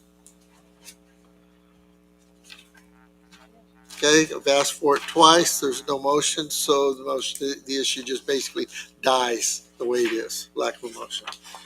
We go on to item K. Consider take appropriate action to authorize the installation of temporary or permanent, whichever the case may be, showers at the regional park pool. Councilman Lee, I believe you brought this up. I think it's self-explanatory. I think we just open for comments. I thought we already remedied this earlier. I don't know. There was a question of whether or not there was any, I think there was a question about, at some point about if there was a chemical spill, working with chemicals, is there a way? And there is. We have garden hose. That's, people can rinse off. But there is not, since the old facility was torn down, your patrons, have no way to shower. And I think was the concern, is that there's no way to rinse off either before getting to the pool or after getting out of the pool, because we do not have any type of shower facility. But in But I mean- response to Sheena, I made a comment. It was never the intent not to build showers there and changing rooms. It was to not do it as part of the regular construction project because it was so far out of budget, and that the city was going to look at options to building that once this project. Well, I think you can view this as a motion to let's do that then. I think. Yeah, because we discussed it during the CIP meeting. So, if I may, the Parks Board has discussion of Phase 2 pool improvements, including bathrooms and showers, on their agenda for November to discuss that. So I don't know if it'd perhaps be more appropriate to focus on the discussion of temporary measures so we can hear what they want out of a permanent facility. Well, I think that's what Councilman King was just saying, is that there is a solution. It's a permanent solution that we haven't said no to. We just haven't funded it, and we haven't said when we're going to do it. What date is the park board's meeting? The same date we would. I think we just overrode it. It'd be the same date. Okay. Well, they could call a new meeting. No, that's okay. I mean, I'm just saying, so this would come back to city council for action. December. Item December 16th. I would volunteer to work with Scott to come back to council with a plan I'm going to give Scott estimated cost for the city, the contract. And again, Scott, what's your spending limit, like $55,000 or something? Well, if it's not in the budget, it comes to council for council's approval. Well, no, so this would come to budget. Million. Yeah, $3.5 million. But this is no. What I'm saying is that my plan is I think the city could subcontract and build this. It's just a simple little. Yes. I hear you say that. And then and I would again I'll help you get costs before. When you're in a couple of weeks I get costs. November But 18th. to David's point about Parks and Rec, No, take it to them. yeah, but do they already have something? I don't think they already have something per se, but they had discussion of phase 2 pool improvements on the future agenda items. I think they acknowledge the same thing y'all acknowledge, is that they need to be put in. We need Okay, to. all right. They're probably wanting And to I'm spur the council. And I'm planning to use the same plans that are already out there that were same location, same plan, so everything that everybody approved. It's just a center block. I mean, if you aren't aware, the original design was center block walls with a metal roof. I mean, it wasn't anything fancy. Open air. Oh, yeah. It had bathrooms, and then at the end, if I remember, there was several just changing areas. Yeah. Okay, so what do we want to do here, folks? Can we table this until after? I tell you what, there's no motion. Oh, never mind. Mr. Lee? I'm good with that. Okay, we're going to refer this to the park board and then come back to council. Sounds good. Is that fair enough for y'all? Yep. Okay. Let's go to item L. Consider take action on proposal from Good Roads Incorporated for a citywide payment and an asset assessment, including software access for payment management planning. Scott? You've also got an extra. Sorry, go ahead. I'm sorry? I was just going to say you have a. Well, there's additional information been put in. There's front another, Right. we got another quote. The quote's very similar in cost. It's like Oh, a I'm $50 sorry. difference. So this is a different company. Well, yeah, we're asked to get 3 different. Just understand, every time we go out for something Sure. that's over 5,000, we try to get 3 bids where possible. We had obtained 2, and a third vendor that we had contacted hadn't supplied one, but we got it today. So we're giving it to council. We're not recommending that third firm because we already have a recommendation. It's with the Good Roads Group. But I want to preface this, just kind of tell you where we are. I alluded to it during our special call meeting this afternoon, which seems like 8 hours ago. Probably. Yeah, it was. But I said that we're going to talk about streets. One of the things the staff has been working on diligently is to try and develop a streets plan. We have a streets plan that we had developed and implemented, done some of, but we're trying to look at, okay, now in this new environment, what are we looking at? So one of the things that I've done, I was invited to go to like a lunch and learn in Hondo with a bunch of other cities and other folks in the county. Kent Novus, who's here this evening, was the presenter at that meeting. Kent, I'm going to, if you don't mind, in a minute, I'm going to have you talk about your credentials. I will just say this man knows streets. He knows streets. Not like all over the United States. He's done projects all over the U.S. He's consulted with cities big and small, and is part of national associations that look at this type of thing, state transportation groups, that kind of thing. So he's a professional in that area. So I'll let him talk about his credentials. But essentially, we went to Hondo. Hondo is basically, they weren't bragging, but they kind of were. They were putting on this lunch and learn to basically talk about what they had been doing for the last several years. And that involved looking at HA5, which is a product that Kent Novus uses. And he'll talk about that at another meeting.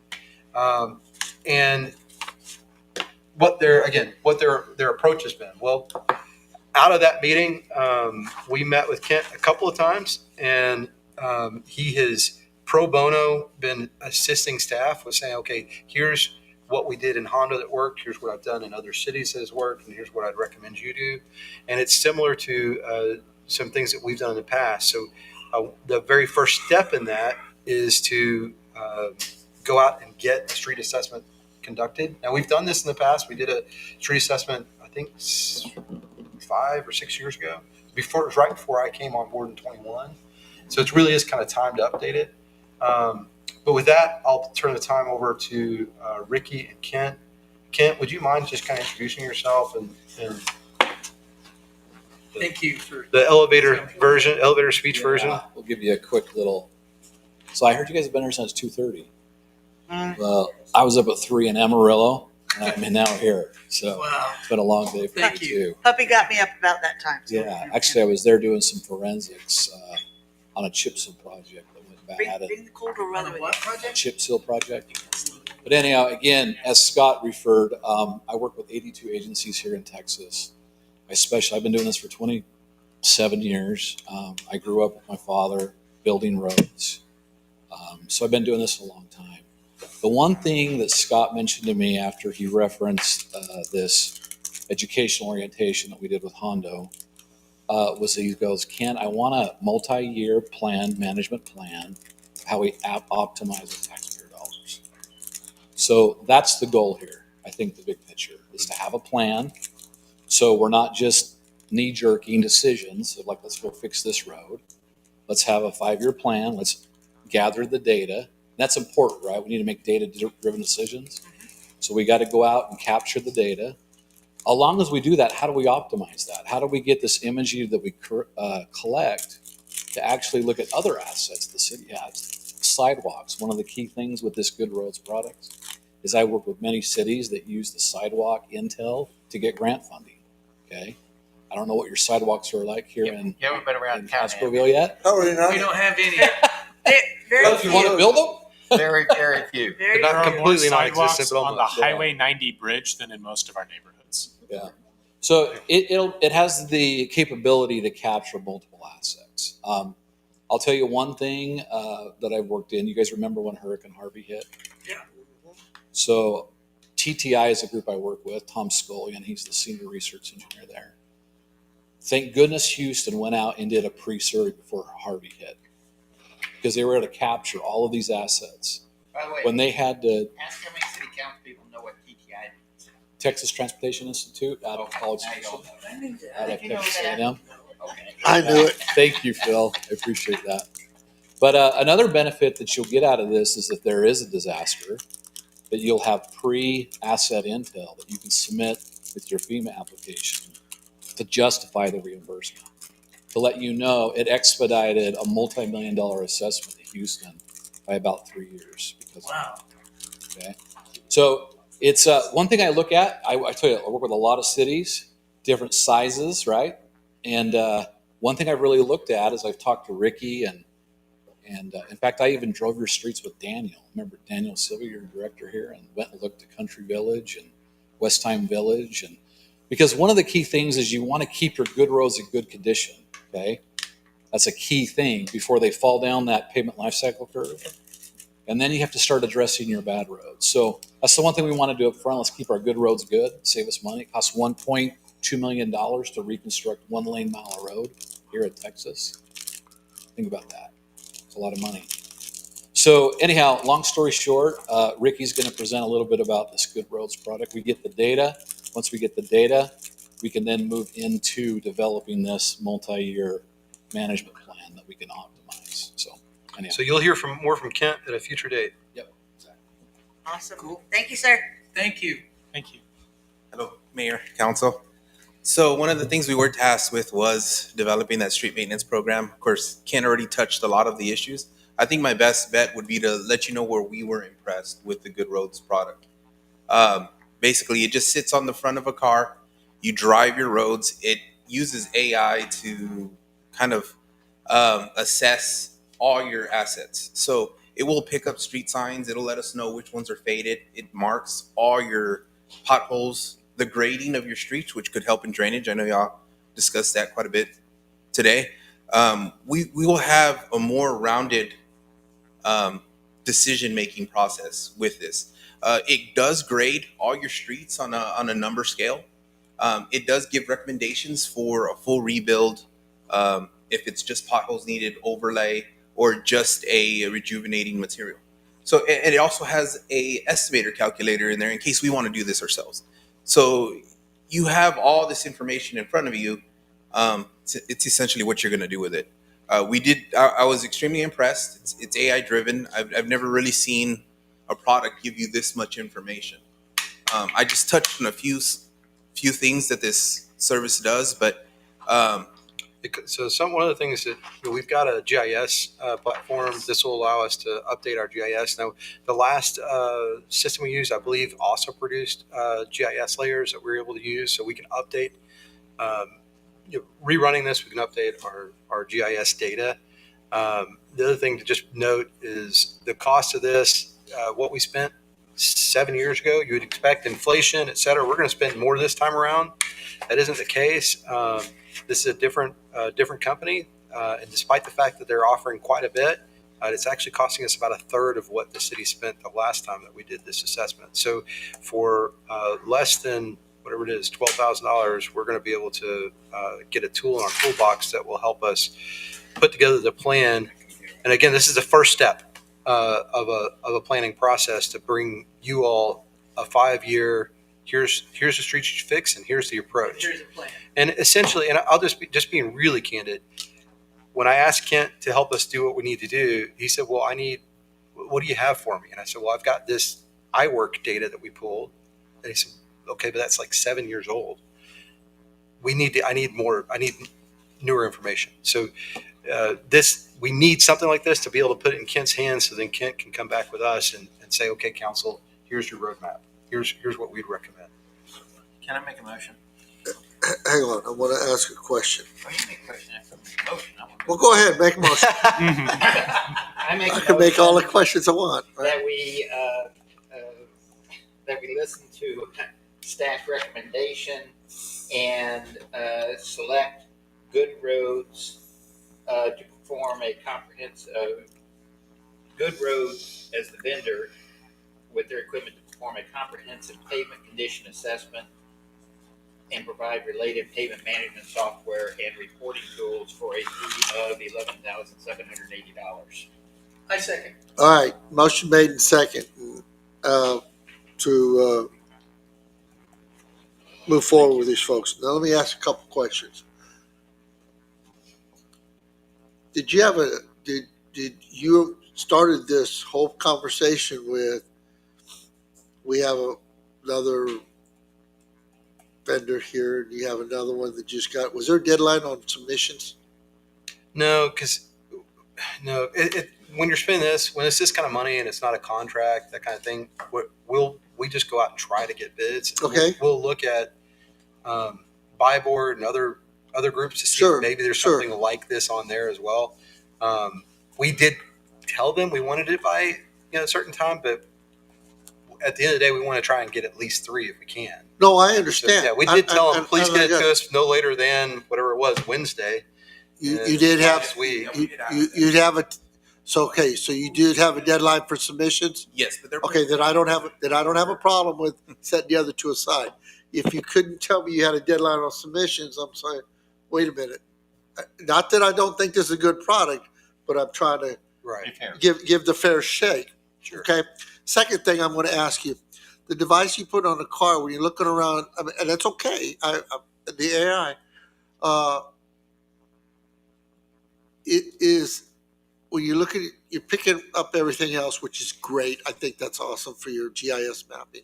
When you're looking at the roads and you're making a decision on rehabilitation, redo, this, I want to ask you a question. Are we basing it on a surface look, or is it taking some type of a penetration looking? Because there's roads in here, for example, Like LiDAR. this road right out here in front, the last time it was resurfaced, is in 1984. But if you go down on this road right out front here and you go down 6 inches, you get dirt or river gravel. But it has the surface, the seal coat was done with river rock, extremely hard. Where you have some other roads just down the road that the surface chip seal was with limestone. They fail like crap. I mean, they fail. Okay? You have some other roads that the city has rehabbed in the last couple of years that were built with 8 to 10 inches of number 2 road base as a foundation, and they come rip them all out and start it over, which those have a great base. And you still have a lot of roads that don't have any base. So I'm only saying that I'm not against doing a project, but when you go and decide which roads to rehab, what level of rehab is needed and how is that determined? Fair question? I think this would be the first step. Okay. To identifying the issues. It won't, we won't can answer find all one. our questions. Yeah, if Huh? the scale is. It won't answer all our questions. Yeah, Okay. Sometimes you have to core. If the scale shows that this road is level 90, for example, and it needs a full rebuild, Sure. then we can reach out to our engineers and we can reach out to our contractors that this is what we got on this area. These other roads are in fairly good condition. It may be a good road with a lot of potholes. It Sure. could be a bad road with no potholes. Right. And I would say This helps us gauge the issues, and then we can bring that up to a bigger, because a full road rebuild is going to be have to be engineered, and that's Sure. going to be brought to the road, you guys. And I know you guys know that. I just wanted to bring those up. It's just not look at it and say that's the one, because there's other mitigating circumstances on what degree of rehab or paving needed to do on each one. Well, to be clear, you guys approved $250,000. I know. To be used. So what I'm trying to do is figure out, that's not a lot of money. So I'm trying to figure out how to make that money go as far as possible. And I am too. There's two ways. Yeah, so there's two ways we're going to do that. And again, I'm just trying to be real candid. One is by partnering with the county to do things at their cost. I don't know what that's going to cost yet. They're still working on putting that together. But I had a conversation with Larry yesterday morning.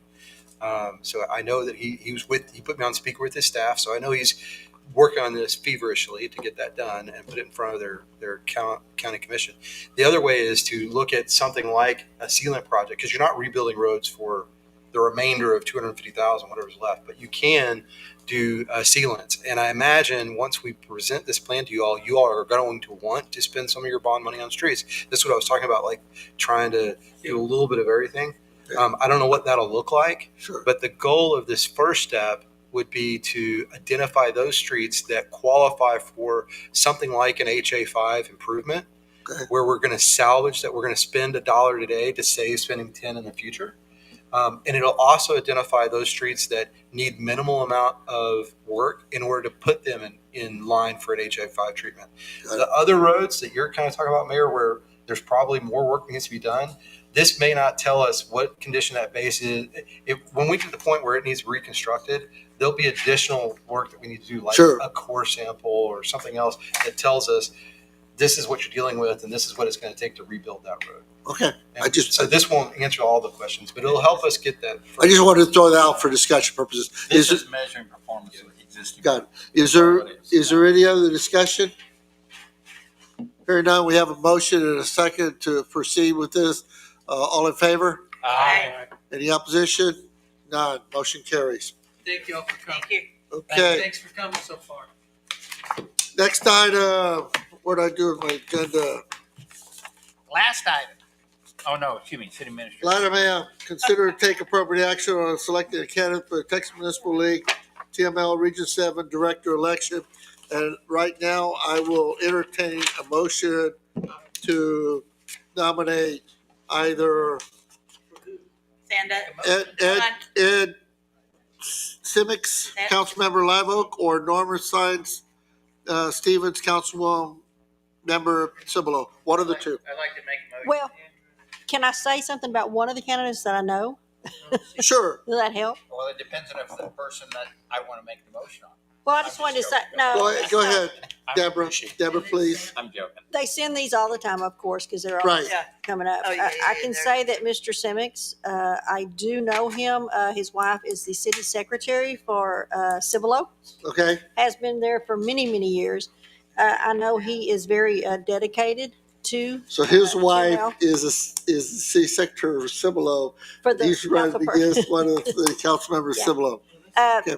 I'm sure she's a very. And you're making a recommendation. Well, I think she's a very lovely lady. I'm sure as a council person, I just happen to know him. Okay. And his dedication to the TML. Okay, league. that's your recommendation. So it's up to you, but I just wanted to say that. I entertain a You know one motion. of them. I'd like to make a motion. Yes, sir. I'd like a motion that we submit on the ballot, I nominate Ed Simics for the Region 7 Board Director for Region 7 to serve a 2-year term. I second. Motion made second. Any further discussion? Hearing none, all in favor? Aye. Any opposition? None, motion carried. I was Thank you. sending it in for you. Recommended, right, Deborah? Yes, it is. Well, but I just wanted you to know. I did All right, something. thank you very much. Reading the qualifications for the two, that's why I. Let's move to item 9, which is the city administrator's report. Just so y'all know that we did add language that the following report topics may be discussed and acted upon. So all of these nice, pretty topics, feel free to ask Scott any questions and or take any action on any of the items. Well, not to extend this meeting, Pat, we're already at 9:02. Yes, I know we're late. We want to finish at 9 if at all possible, but I would like to elaborate on a couple of these. The BMA trail access, their meeting was today. I haven't found out how it went, but we did have 2 representatives there. Their board meeting was today? Yes. It was either today or yesterday. I think it was today. Okay. We had Andrea, or that's not right. Adriana. I knew I was going to say it wrong because I know it's not Adrian. Anyway, Adriana and who's our chair for the Parks Board, and then Patrick Connor, who is on the Friends of the Park. He was basically representing Helen. They both, I coordinated with them over the weekend to talk about their remarks. They both agreed to go and represent the city and the park. I don't know how that went. I know that having talked to Brian, he's not a fan of redoing this agreement, but he's kind of like me. I mean, he's not the policymaker. His board makes policy. So we are going to respectfully request to be on their official agenda in November. Jonah and or myself will be there to talk to their board about renewing access to the trails and continuing our agreement. And I'll find out if they have caveats, what they want. And obviously I'm not going to agree to anything. I just want to hear them out and see if it's something they're willing to entertain. So that's the BMA update.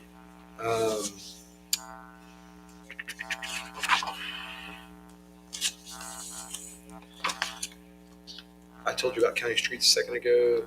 The other 2 things, the facilitated council workshop, I just wanted to use this an opportunity to kind of seek consensus from council.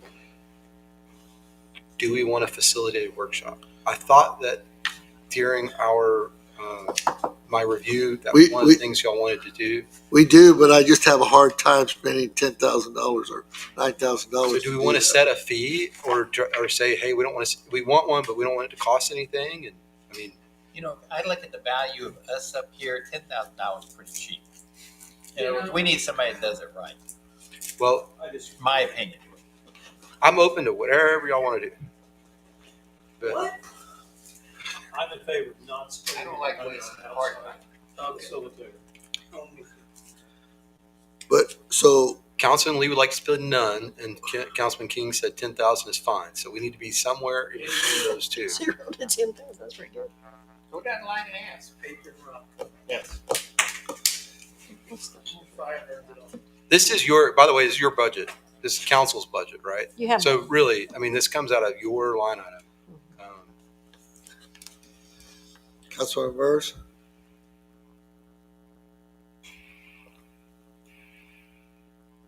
I don't know. I'm not looking at you.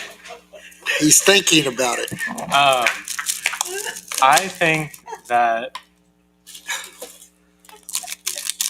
$10,000 for 2 or 3 days of professional services is really not that's a very reasonable amount of money. What about for 1 day? Well, I don't remember. Honestly, I don't have a proposal. So it may not be $10,000, but the point is it's between 5 and 10. That's if it's that's one a day, high end if number. it's a It's probably one day- closer to 8. If it's 1 day, I would expect it to be 5 to 8, not a full 10. But it's worth noting that the 6 of us up here get paid $7,200 a year amongst us. give or You take. get that kind of money? Well, it depends. Amongst us, All of 7,200. all of you We together. get paid $50 a meeting Wait twice a minute. month. You're over. Well, but we have more than that now, so you'll be going over budget, I think. Anyway, that's right. Anyway, we don't. Okay, yes, sir. For the No, most part, we're being compensated less than minimum wage for the time and effort we put into this city. Do we get 2 meetings for today? No. No, it's on one day. It's 2 meetings. You got banana pudding one Y'all, day. And so- you're so close. Can we hold it together When- for? Wait, listen to David. When you think about the fact that we're getting paid about minimum wage for the time we're putting in for the city, and we're saying we don't want to double the amount of money we're getting paid, but we think spending that much money again to make sure that the time we spend is effective and is actually accomplishing things instead of us sitting up here chasing each other around in circles. I think, Okay, I wouldn't want to see 10,000. I'd like to see, 5 to 8, but if that's what it costs, I do think that's worth it. okay. And I should say, remember, this is not just this guy talking to us for that one day. He then pulls everything together and gives us a report. So it's like David said, several days. Yes, it is going to be several days on his effort, and $10,000 is, in my respect, reasonable. But I've attended these things where they were self-run. I've attended them with 4%ers, and I've attended them with good facilitators, and a good facilitator will bring us to an understanding of each other far better. Mr. Marchman? 10 grand, I've sat through a lot of this, and it's just, I have a hard time doing it for 10 grand. It's probably closer to 8, but that's okay. But I use Too the bad, hot but I'm not happy. Okay, That would number. Miss Martinez? I wanted to hear a number from Houston. What's a number Yeah. that you're happy with? For a facilitator, I don't know. I mean, I don't want to begrudge anybody the right to make a living. All of that. Spoken it's as a just- performer. We can't work it out, Yes, sir. Yes, sir. but, I'll go where the group goes in this, I guess. Good, he's going with I'm just me. not that guy. Miss So 6 to Martinez? 8? I used to teach this stuff. Yep. I used to be a facilitator. How much will you do it for? That's I not think we can afford appropriate. her. Okay. Okay, thank you. How much do you think it's worth? I It's think a my value. cap, I think my cap would be about 6,000. Okay. Mr. Lee? Mr. Lee is not in favor of having a paid facilitator because we have a highly experienced and well-paid city administrator. If he doesn't know what it is that we need to do and we don't know what it is we need to do, we ought not to be here. And so I am not in favor of having a facilitator at all other than in-house facilitation. And that just comes down to, he and I disagree on this point. A third-party facilitation, in my opinion, needs to happen because otherwise, the allegation can always be made that your administrator, used Steered it. his- Yes, You steered it. I have I'm very familiar with the process with my position on TRWA. We do this about every 3 years. We go to a 2-day retreat with a facilitator and as an executive director and the 15 board members, but we all come together at the end of the day, or the end of the thing, we all come with a vision and a plan and move forward. I don't have a problem with a facilitator. I've just got the shell shock with the amount of money. Well, if you could, have you reached out to TRWA to the people y'all have had done it? Did you have a good experience with I anybody? can ask them.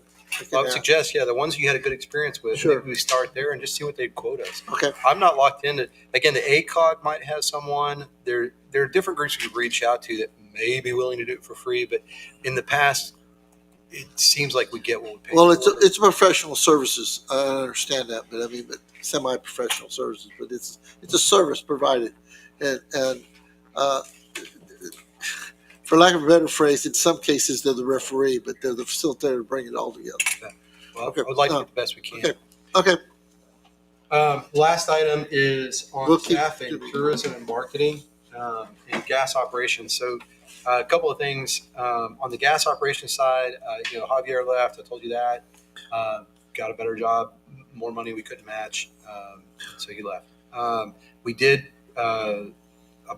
post that position as well as a tech position.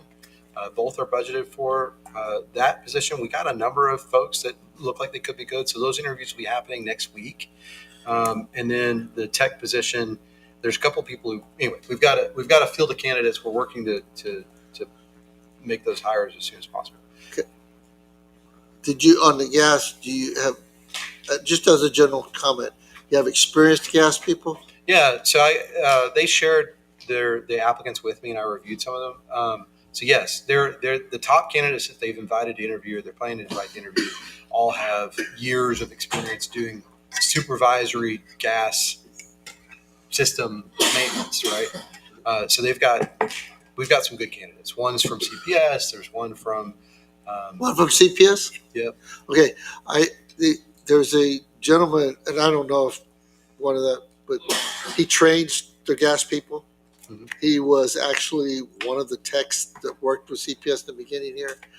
And he's also in line to be the board president of the Median Valley Youth Baseball Association. He's Okay. local. Okay. So I did talk to him about if he knew anybody that might be interested in a position. Well, he may have recommended that position. Or Who knows? recommended I don't person. know. I don't know. There's another guy that worked for the Uvalde system, which Okay. that candidate, we'll see how he interviews, but looked really good on paper. So we got a couple of really good ones. I was happy with that. Okay. The tourism and marketing director should normally, so if you weren't aware, Darren Ham submitted his resignation. He's taken a job with another city in East Texas. We wish him well. Tomorrow will be his last day. Normally I would just post that position. It's a budgeted position, but given that there was some conversation about wanting to kind of have a different approach to tourism and marketing, I wanted to seek council's input on this position.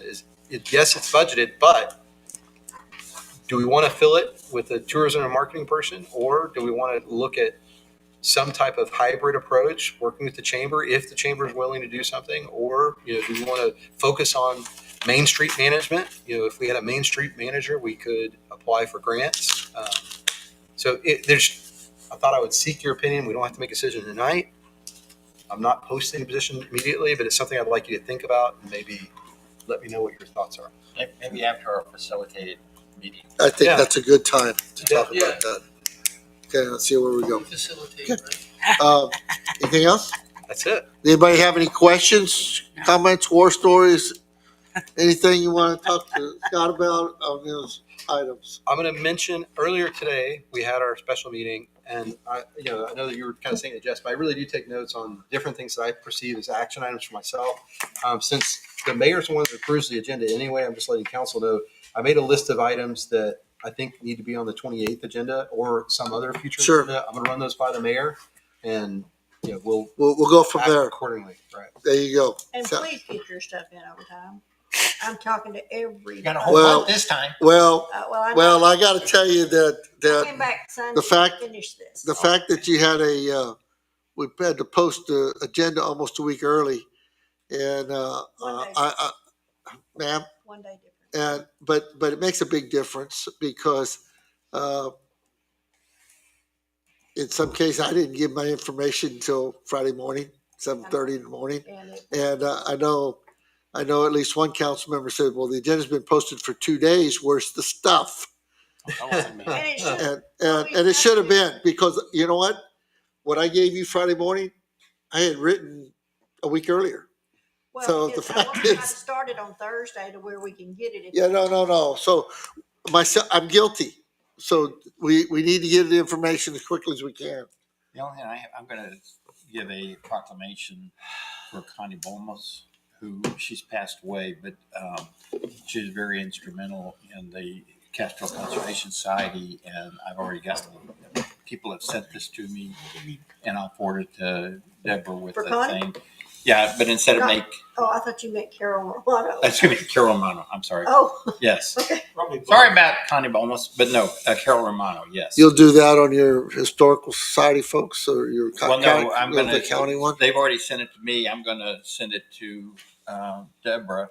But if we can do it instead of an agenda item, it'd only take 1 minute. But I think it would Okay. be good to remember her in a Okay, Carol Carol, Romano.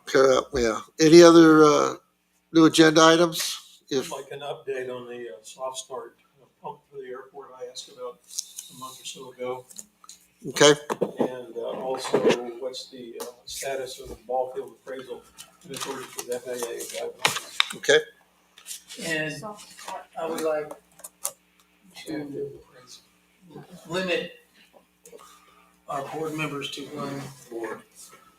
Okay, you want I an gotta think about ordinance? how to say it. You're gonna give an I know. agenda item on I'm that. gonna get an agenda item on that. Okay. Anything else? No? Okay. I'll entertain a motion to adjourn. I know I don't have to, but let me do So that. moved. I second. Okay, all in favor? Aye. Meeting's adjourned. Wait a minute. What time? Discussion? Dan, Had oh, discussion. what time? I wanted to vote nay. Is 9:17 PM.